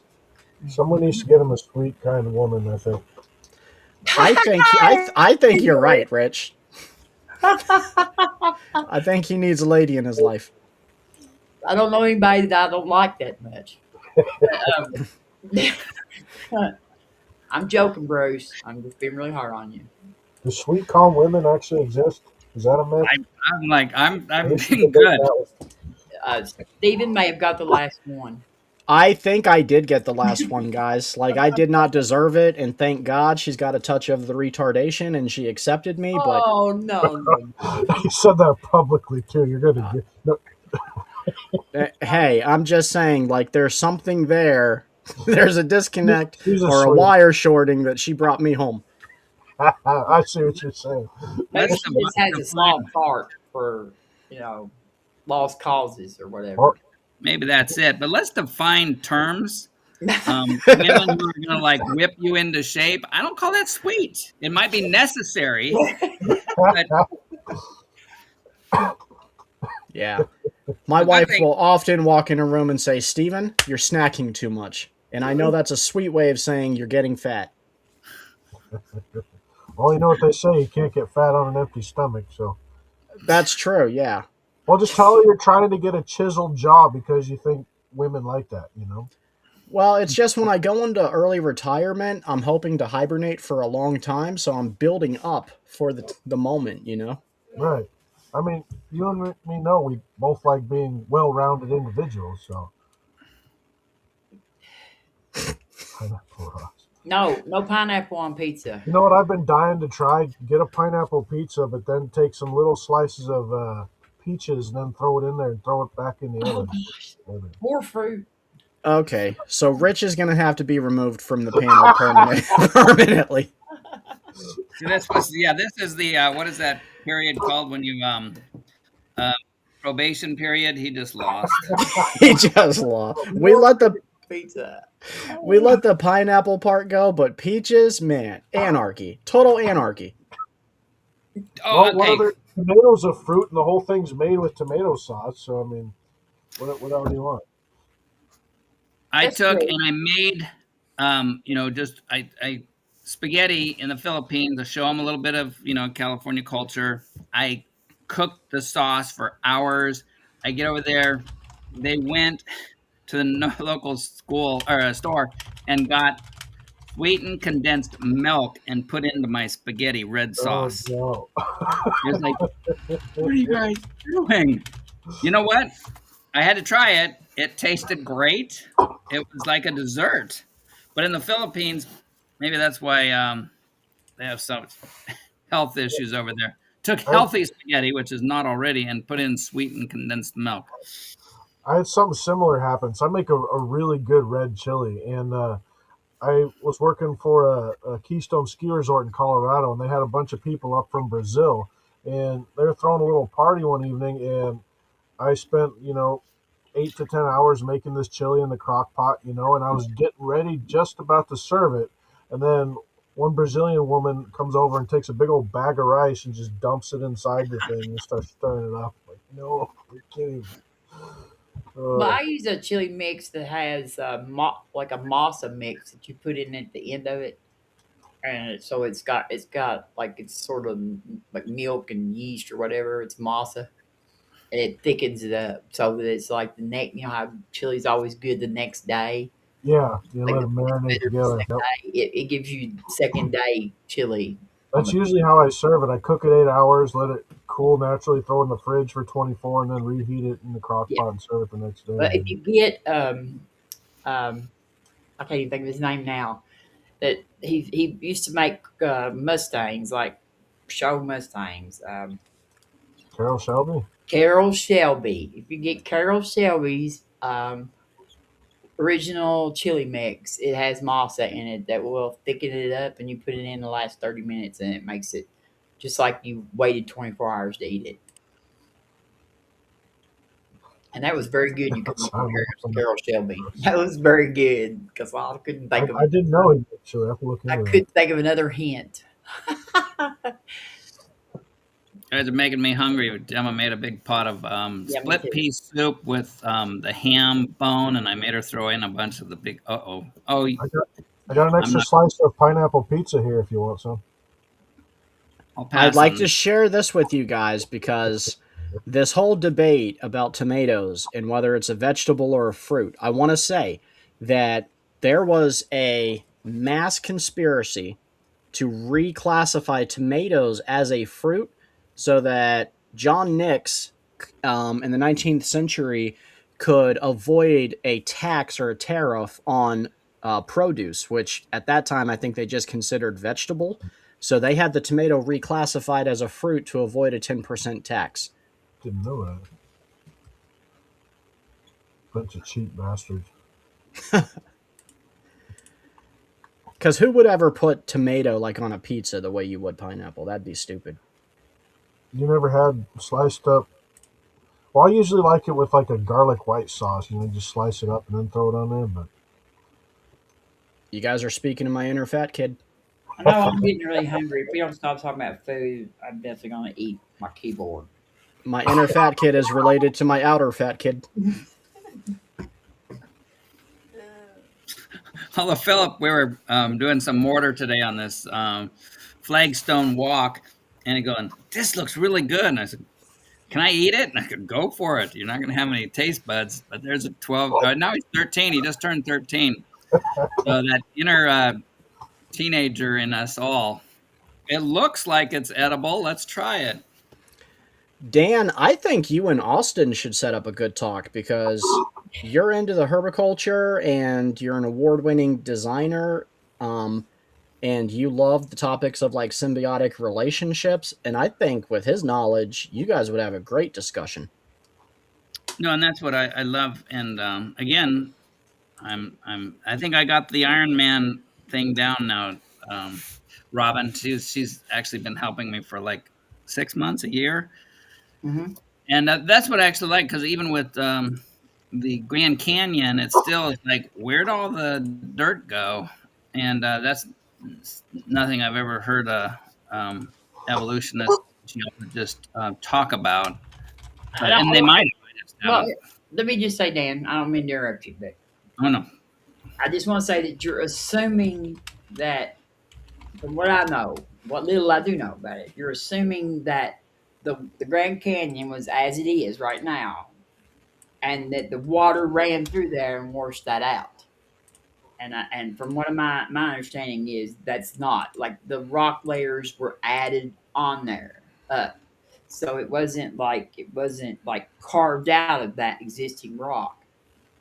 The I used to be rock a truck layer, driver, and I drove all over that area. And the beach line of that giant lake oh, behind Grand Canyon or behind the Kaibab Plateau is still there. Drive down and see it. Big Bad Mama said save it for later. But Big Bad Mama, Oh, at that least was can a you tell me question if though. I was right about that? Was I anywhere in the right direction with that right there? I say we have that discussion right now while BBM can't come. No, like so No, big. we got to get Dr. Hoven to go over to her channel because I know she won't debate Doc on his channel. So I think, well, it's a he. That's just his alias. But I think he has been on Doc's channel several Yeah, times. really, yeah, It's just you wouldn't know it because he's not actually a trailer trash girl. yeah. I had a dream the other night that Big Bad Mama was actually Neil deGrasse Tyson. I told him about that. I told him Well, he said Funny. that. But this is Krista had a modern dream. times. Krista This had is a dream the other night that I got deleted by a man in a black hoodie, and then I called Dan on Messenger, and he's wearing a black hoodie. and Gemma's the one that threw me under the bus. She goes, "You're wearing one." You're already president, Dan. You didn't have to take me out, man. Well, of course not, and I need you still. Um, and we don't make enough money yet anyway. I got to embezzle. I have something to embezzle before I even have a motive, don't I? Yeah, if that's your strategy, we should maybe reconsider monetizing because currently we bring in zero. No, and so big Well, Mama, how that do you was get the money to pay me to be on here? Well, we stay in the red, Rich. I mean, we stay so far in the red, we're basically a Republican ministry. I signed that IOU This works for Congress. that IOU that he gave you. I signed. There's a bunch of those. There, don't hold your breath with the IOU. Iron Matt, have you ever seen that video, Experiments in Stratification? If you haven't, that one definitely explains how all the layers of geologic strata are formed. Hey, I'm gonna go ahead and get out of here, y'all. It's fun. This was a blast. Thank you so much for I not want to thank warning your Austin. friend. Yeah, thank Austin for coming because I just hit him up on Messenger and he showed up right up. So that was awesome. And Yeah, that was really good of him. get ready, Steven. I'm going to start preparing. You just need to hit me with the for sure date that you want, and I'll go ahead and request it off and start prepping. Yeah, next Friday, Friday after next. Okay. So a But week it's in with a me, as long as it is you two. I don't care what time. I mean, I'd rather it be in the evening than in the daytime, but it could be in the daytime if you want it. But So you're thinking the 16th? I'm not a calendar. Is that right? Is that, So today's Friday, it's the Yeah, 2nd. that'd be 14 Next week days. is the 9th, and then the week after that is the 16th. Yeah, that'd be 14 days. So yeah, the 16th. Okay. And yeah, hey. I can moderate because even AJ, he was on that time, and he really, wow, Dan, you really did good. Because I do want to hear what somebody's going to say. Well, I said Achilles, but I don't care. I trust Dan too, because Dan's scared enough of me to not do me dirty. I know. Respect. It's respect. Let Bruce Wayne moderate that one. No, Bruce is not allowed. Bruce is not allowed on stage with me. No. I don't think he would want to be. I'm back on his poop list, apparently. I don't It'd care. be entertaining just to see that. I would leave. I don't do stage visits with Bruce. He doesn't respect other people's. He doesn't respect other people's opinions at all. So. Well, there's a problem. Everybody's entitled to their own opinion, except for your opinion's wrong. That's it.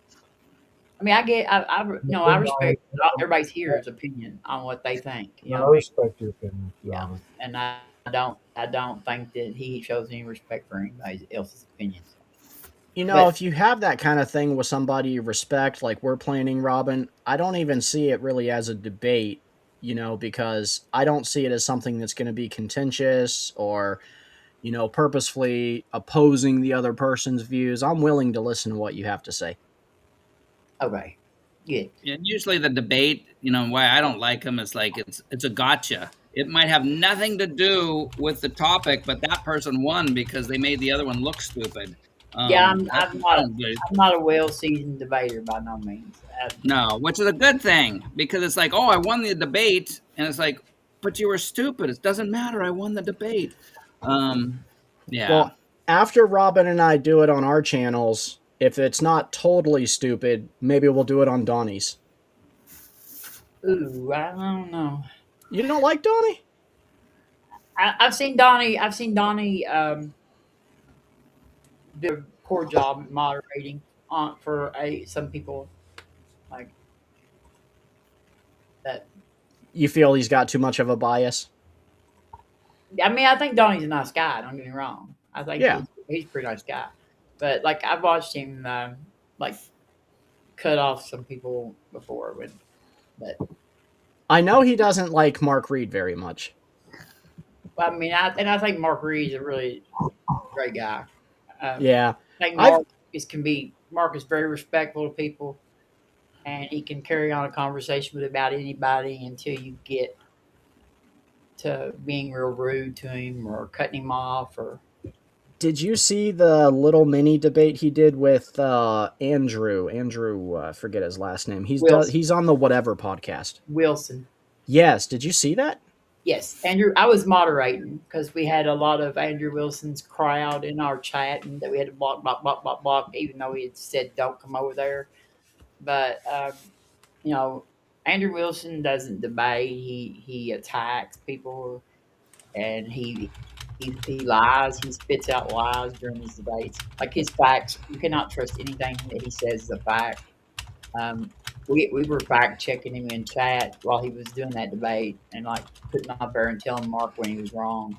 But people who are up there debating can't fact check what somebody's saying. So Yeah, that's true.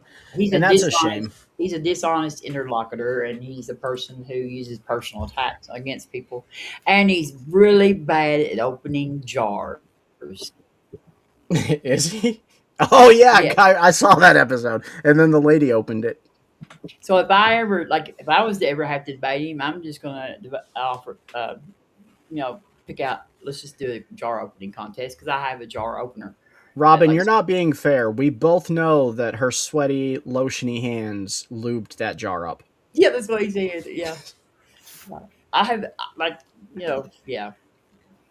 That was so good. I love when people like that own themselves. Yeah, because it was a discussion on whether was what was the discussion? Somehow it led into whether men or women are stronger. Yeah, I mean, I don't think I'm stronger than most men, but I don't think that. Like I said, I have a jar opener that opens jars like instantly, and so I believe working smarter, not harder, doesn't necessarily make men better. Why do you think us Southern people are getting fatter and fatter? Because the women are getting stronger. We need to be able to make sure they can't pick us up. I guess I don't know. I'm not definitely not stronger than I used to be. I'm very about as weak as I've been probably since birth. Right now, I've been trying to fatten Krista up so she can't walk out of my life.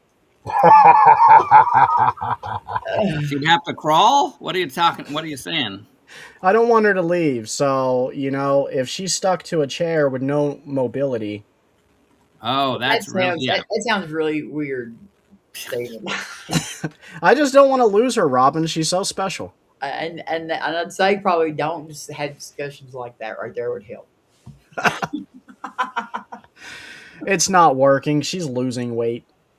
She's beautiful. She's not going anywhere. Not unless you just try to run her off. She refuses to get fat, so I'm just gonna have to keep charming her. I reckon. Man, that's tough. Oh, Yes. Andrew says the discussion Andrew had with the girl in the jar was on if women should have the right to vote, which I thought was a very stupid discussion. And truthfully, I am not a fan of Andrew because of opinions like that. I think I'm considered more progressive in the Christian circles, especially on my definition of submission and what that looks like. So I don't think Andrew and I would get along at all. It's strange to hear somebody say, because I think women should be allowed to vote, I'm progressive in Christian circles. Yes.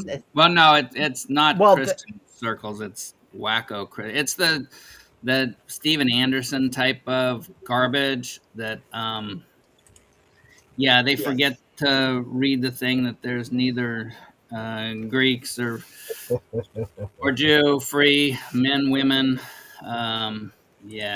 History cracking me up. Iron Matt, you need to get in here, man. You have had us cracking up all night. All right, we'll go, Stephen. Thank you for having me on. And it's been fun, and I'll see you in 2 weeks. And yeah, come back and see us again, Robin. We always like having you on. Thank you so much. bye, Dan. Bye, Rich. Bye, Robin.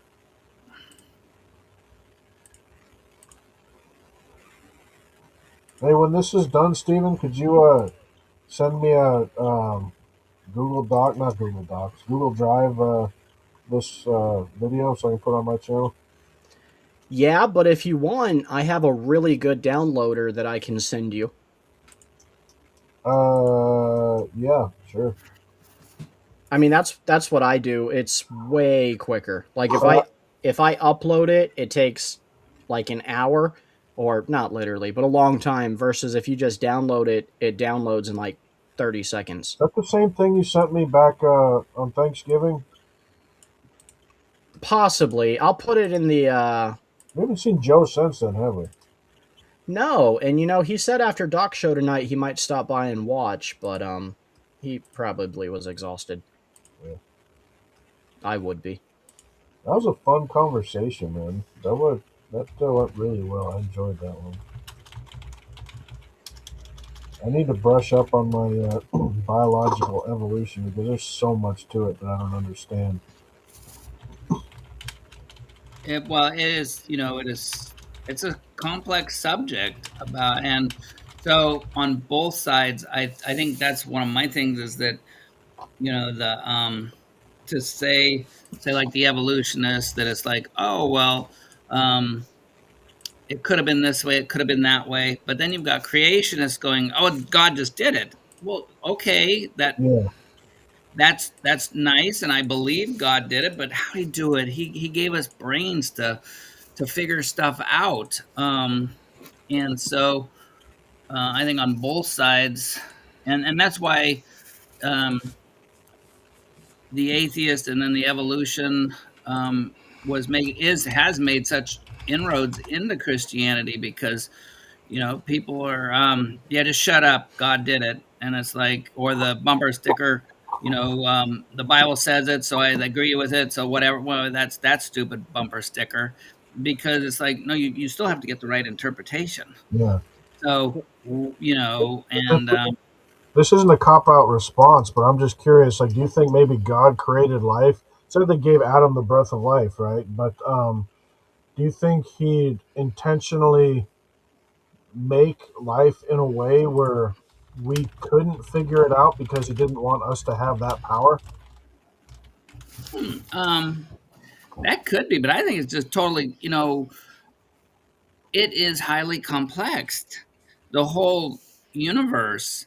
And yeah, is it possible that we could reproduce it? I don't think so, because like even Austin was saying, it's like, oh, well, they've made things. No, they've torn stuff apart and put it back together.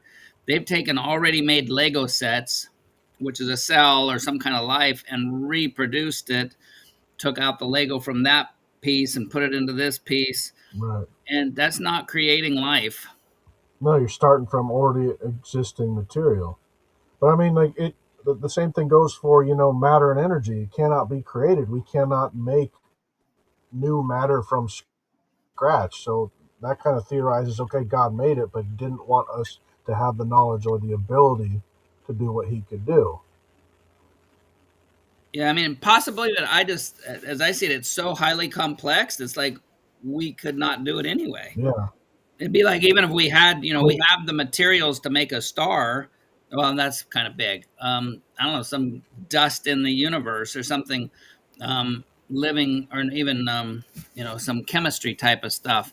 We do simple stuff. It's not big. And the one for really that has come out and is really funny because Dr. James Tour, he's a deep time guy, Hmm. Christian, but he's just totally a chemistry geek.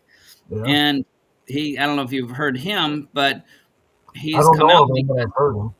oh gosh, you should listen, especially on his abiogenesis talk, because he said it, all it is chemicals. And Yeah. he's made little nano cars. He's made these carbon tubes, all this highly, really cool stuff.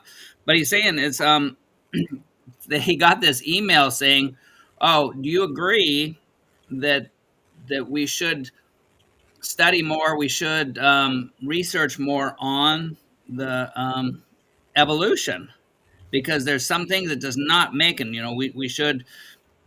really dig in, see if there's more theories that could be. So he signs it, and it was done by a creation place. Mhm. So here's one of the. He should be like Nobel Prize kind of guy, and not even in the science stupid science club, National Science Association, something like that.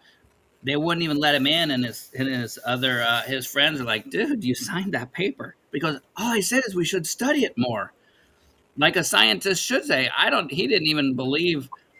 He didn't even know what he believed because he was really on Christ and Him crucified, but also his chemistry. Like I said, he would look at this. If he's looking at the screen, he would be in just in his mind thinking of all the chemicals, all the structure, subatomic particles, all this stuff that's making this computer or your eyeball. That's all he sees in. But then once they attacked him so much and tried to take away some of his grants, tried to get him fired, oh, he went deep dive and like, well, okay, let's see about this abiogenesis because all it is chemicals. And he Yeah, said, yeah. "There's no way." And even him as a chemical scientist says, "Well, maybe someday they can figure it out, but right now there's no way." And I would say, "Yeah, you're not a very good scientist because, like I said, even some of the building blocks have to be all they come out left and right handed, and they have to. And the ones that go to life are just all the one way. But when they're created out of chemicals, they come out both, and just stuff like that, and then being the stasis thing that all these chemicals keep on changing. So he really he's gone big time because now he's challenged the abiogenesis scientists who are going out. Oh yeah, we know how to do it. Oh, somebody just created life, and they had a statistic that it was like 60% of people said that scientists, biologists had created a frog like some kind of creature, Mhm. and because of the hype from the news media and the scientist, and he went through and like, yeah, this guy, and he named the scientist because he knows him, the abiogenesis scientist. He goes, yeah, he said this, and totally exposed them as charlatans. And so now the science committee, oh, he's just a quack, and it's like, well, answer his questions. Yeah, that's what And atheists do. I mean, if you back them into a corner to the point where, their science doesn't make sense, instead of, either saying, okay, you're right, it's a possibility, maybe there is a God, they just turn around and start attacking. That's one thing I have a lot of respect uh, um, for this young man who was here. I don't know his name. Austin, Austin. Yeah, Austin. oh, he was awesome. A couple of those points came up, and he said, okay, that's one thing we don't understand, and he's willing to admit that stuff instead of turning around and just shifting the burden of proof or attacking to support their ego. you know that kid has a good scientific mind, and he has an open mind for the thing. He's not just closed off and there to support his ego. And that's the kind of scientist I love to be around and respect, when it's all about the topic at hand and not defending their position. Well, Exactly, and that's what again, it was just the first time, but when you were bringing up the law, the physical laws of nature, and it's like those are materialistic laws, and so and they go, well, then the universe and even the subatomic particles, they say, well, that comes in and out, so those are eternal. You can't have things eternal. Um, I mean, I guess you could, but is that really a rational well, that, explanation? that's just one of the excuses, when they like look at the Big Bang model and they say, okay, there's a couple holes and flaws with it where it doesn't make sense. So let's go back to this other thing that maybe the universe is infinite, and it's just another excuse to say, okay, there is no God, maybe this is another possibility. Same is true with the string theory, and then the extraterrestrial and all that stuff. It all goes back to something else put it into existence, because the science shows that our models don't really work for a self-existing universe or life, except for an entity standing outside of space, time, and matter as we know it, that we call God, putting it into place, just isn't, a possibility in their eyes. So they have And to that's come why, up with well, that's something why else. Austin then, and I complimented him on it. He goes, "I'm agnostic. I don't know." Um, and that's the only rational argument. And even having science, and it wasn't always that way, that it has to be natural explanations. And it's Mhm. like, what do you mean it has to be natural? So then all these laws, natural laws, okay, supernatural is outside of that. So how come you can say these laws, because they're not materialistic? How come they popped in? So, anyway, it just such a cool thing, cool talk, and Austin was just awesome Yeah, because no, I have a lot of respect for the young man. It was great. I, that's one thing I guess we creationists have to find an answer. Maybe if the evidence is there. I mean, instead of saying, "Oh, look, God did it," it's how, right? What's the supporting evidence to show, like, look, the only way to put this matter into existence is through Him? I mean, how do you prove the existence of God? Well, what is spirit? The book of John says God is spirit. How do you find physical evidence for something that isn't physical, for lack of a better term? I mean, like Dr. Hovind said, God says stands outside of space, time, and matter. Like the guy who built this computer isn't running around inside the screen changing the numbers. He was external from it and put the components together to put it into existence. Well, God, in the sense, is the same exact way for this universe to be into existence. So how do we find that connection? Because disproving it can happen by itself is one thing, but actually saying, look, here's the definitive proof that he does exist is another one. That's a you very, know exactly. But we can also see that there is things, like you were saying, intelligence. That's not something you can touch, feel, not materialistic, but it's there. yeah. And so we can see the effects of it, though. You can't touch it, but you can see the effects. Even with me and Steven, you can see some intelligence sometimes. You And definitely have it there. he's not listening. So, because that was funny Hey, little laugh. hey, Dan, I do need to run though. Are you good shutting this down when you guys are finished? Yeah, I came into, I He's came in just, as through soon as the we brought up intelligence, he's running away. Do you hear that? Oh, thing. there he goes. You know it. I'm too stupid. I don't have enough intelligence to run when we talk about it. Uh, Um, don't but say no, that, but buddy. you look at that, and so we can see the effects of things. Right. So even like with science and the scientists, and when they see their evidence of evolution, and they're like, well, it's because we can see the effect of it. We Yeah. don't Yeah. see this. So it's like, okay, so you're proving that, and evolution is just a process. It is not a physical thing either. So therefore, it is not a you can't have a naturalistic when it's the process itself is not naturalistic. No materials. It just happens through processes.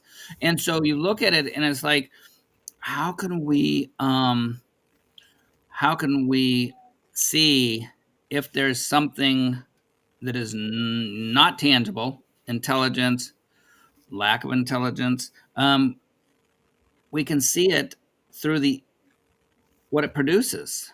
Yeah. And so you look into creation, and oh, where's Robin? Because she'll like this. People, um, they don't have the steel man argument that I use, What's the because steel man like? yeah, they always straw man me, and it's Oh, like, straw man. Yeah. Okay. yeah, the straw man and Iron Man is actually having the argument. Straw man is making up your own, or not knowing what there is, and you're misinterpreting what their state is. But mine Right. is the complexity. And they go, oh, well, and they'll bring something up that's not complex. And it's like, no, no, I'm not talking, like the reproduction. There's more. It's a whole process. I mean, I don't know if you've seen that video. I was looking it up, but I couldn't find it. It's where the sperm, they're all racing towards the egg, but it's Yeah. not the first one that gets there.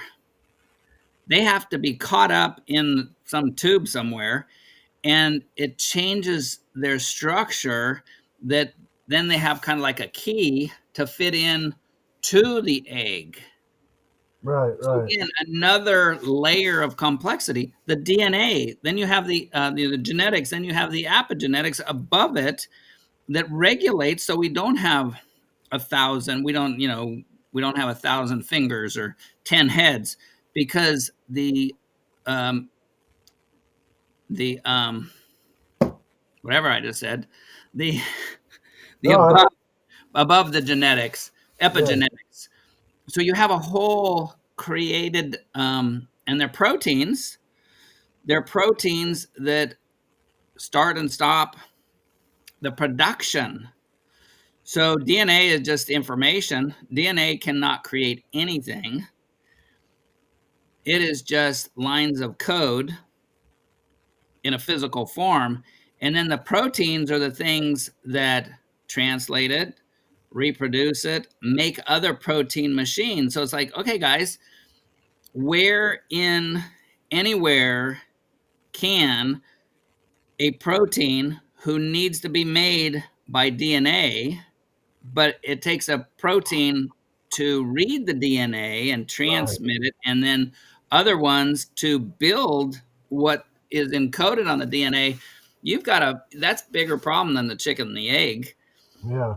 because What's that little video like? I don't know if it was an animation or like an actual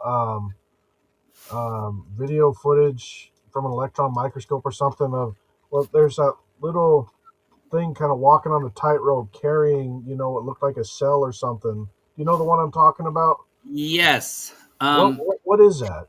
can you share it? That's the I'll have to look it up. I think man Steve took motor off. proteins. They're motor proteins. Uh, It's a protein, and it walks on the filaments. So inside the cell, you have to get stuff from the nucleus or from a factory and bring it to other places in the cell. So if you made all these roads in using common language, roads or tracks, the cell would be totally plugged up. So something for the cell lining needs replacing. so I don't know if And my sharing's working, but this is oh, the there one. we go. I mean, this Um, looks like an animation. I don't know if this is actual footage, but I think this is the Harvard animation. Yeah, check that out. Do you have volume on it? I don't think it has. yeah, I can turn it It might. on here. Let me Yeah. go back to the video. Yeah, yeah, it doesn't have any volume anyway. It says the Kinsin protein walking on a microtubule. Yeah, There, so yeah, there's a couple different, and so you have this the motor protein, and one goes that direction, and then got another one on the back, and then and that's what the those two different words. But on that, so that road they're running on, the microtubule there, it is out of proteins, and it will it'll start where it needs to. There you go. This is the one I think under the electrum, the actual. okay, right. Man, that is too cool. I mean, yeah, how did that evolve? What is that? What is it carrying? I mean, does that thing have its own consciousness? How does it know to do what it does? I mean, Right. So whatever it's and they're holding, so the little stringy thing doing is yeah, the motor protein is just that little stringy leg. And it's yeah, that round circle is something it's taking somewhere inside the cell so that the road it's on, the microtubule, they are created just for that journey. And then like there he is. And then afterwards, that the tubule, because then those are a lot of little parts in there, those will go away and then float around, and then they will make more. So if something now needs to go from the nucleus to the mitochondria or something else, see, because there's not that many roads in there, there's not that many microtubules. And so something has to Two control it. micrometers a second. Yeah, there's a control center in there somewhere. So it is massively complex. And how does that evolve? Because again, they're saying, oh, well, it adds stuff. You've got the little power cell. Just the lining of the cell is like layers thick. And there's ways, there's stuff can go in and they can't go out, or stuff can go out and can't come back in. There's little locked doors. Yeah. And so that's where I come as a designer creator. Is like, okay, don't give me this is it, and it maybe happened this way, it maybe happened that way. Let's make it. And you can't. It's too complex because it has to have a brain in there. It has to have some kind of thought, because these are not. You got to get communication. Oh, some part of the cell wall is needing repair or needing something Yeah. extra, All and that then stuff done, it works, without us even thinking about it. It's part of our structure. It's like we're conscious of everything. We can control our breathing, control our limbs to move. We can't control our heartbeat, or let alone those little things at the cellular level to do what they do. I mean, God, I wish Austin was, I wish I would have asked, well, thought this about was a that. Too. well. I don't think we had 6 hours to do this, but that was a great time because I actually want to know what they believe.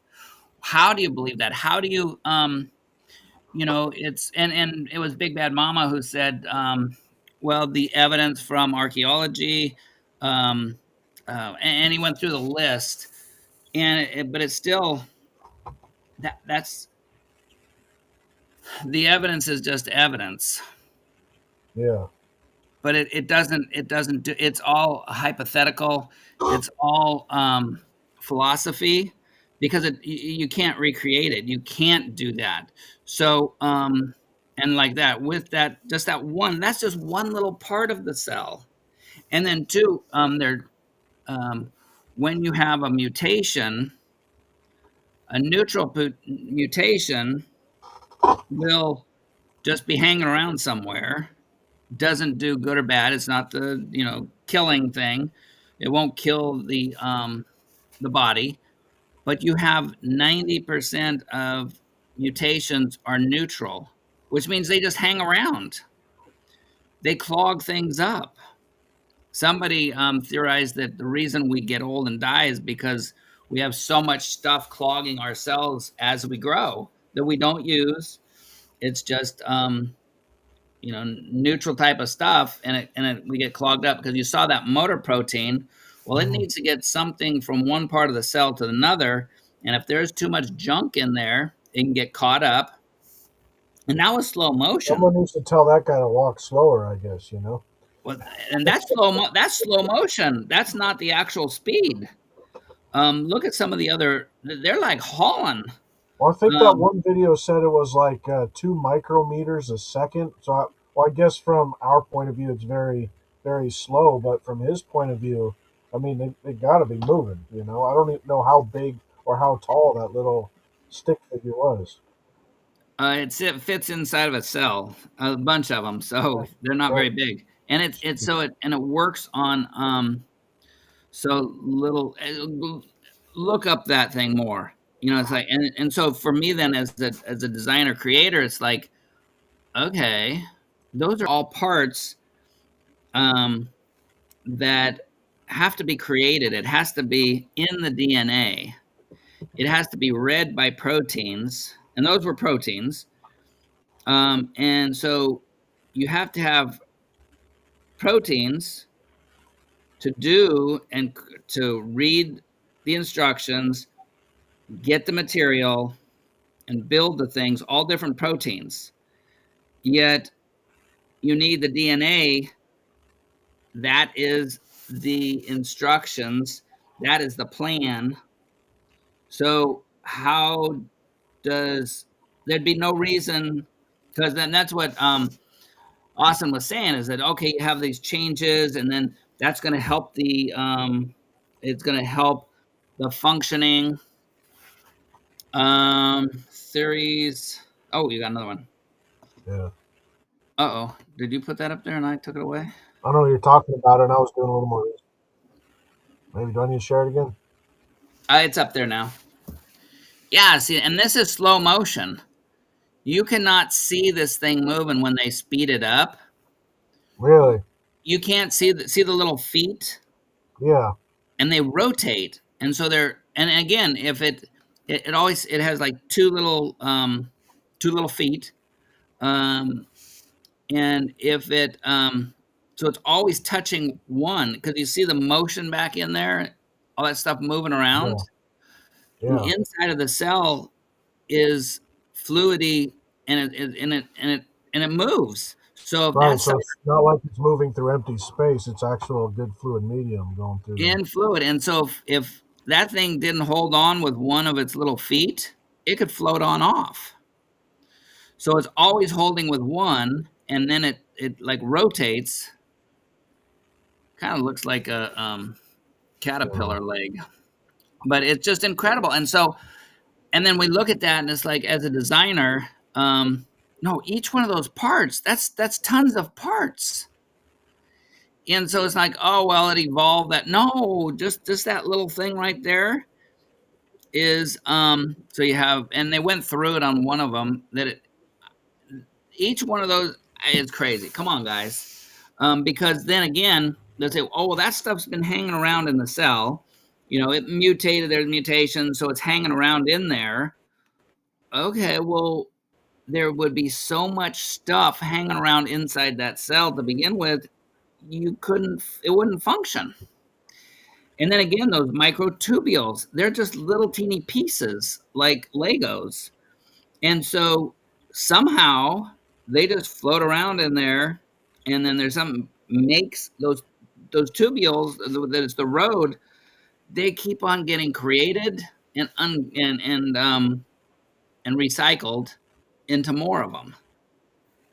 It's crazy. And then there's like little trash compactors in there that takes, so if one of these little things starts to get old, there's a place that it's taken, and it gets recycled. Well, what happened before that thing came around and you had all these dead parts inside of a cell? You're going to kill your cell. And it's just craziness. Yeah, some really cool. I mean, how does the cell even regenerate? But also, before you get too far off, I mean, what happens when we build an even better microscope, right? And we can see what all those little parts are. Like, look inside that cell thing he's carrying, or look at his feet, or look at individually all the little bumps and things in there. I mean, this is just amazing. I mean, are we going to see more and more things like that? Does it just keep going on down? I mean, how complex is it?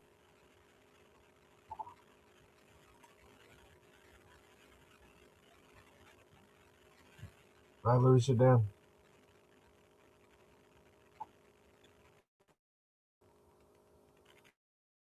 Dan, are you there? Oh, anyway, I guess I'll pray and close it out. Lord, thank you for this opportunity. Thank you for these people. Thank you for the eyes and the ears, Lord, and thank you for the heart to serve, Lord. Carry us, Lord. Carry us heart in your hands, Lord. Give us your grace. In Jesus' name. Amen. Hey, God bless you guys. Have a good night. I'm going to log out. I don't know if it's going to turn the thing off or what, but God bless.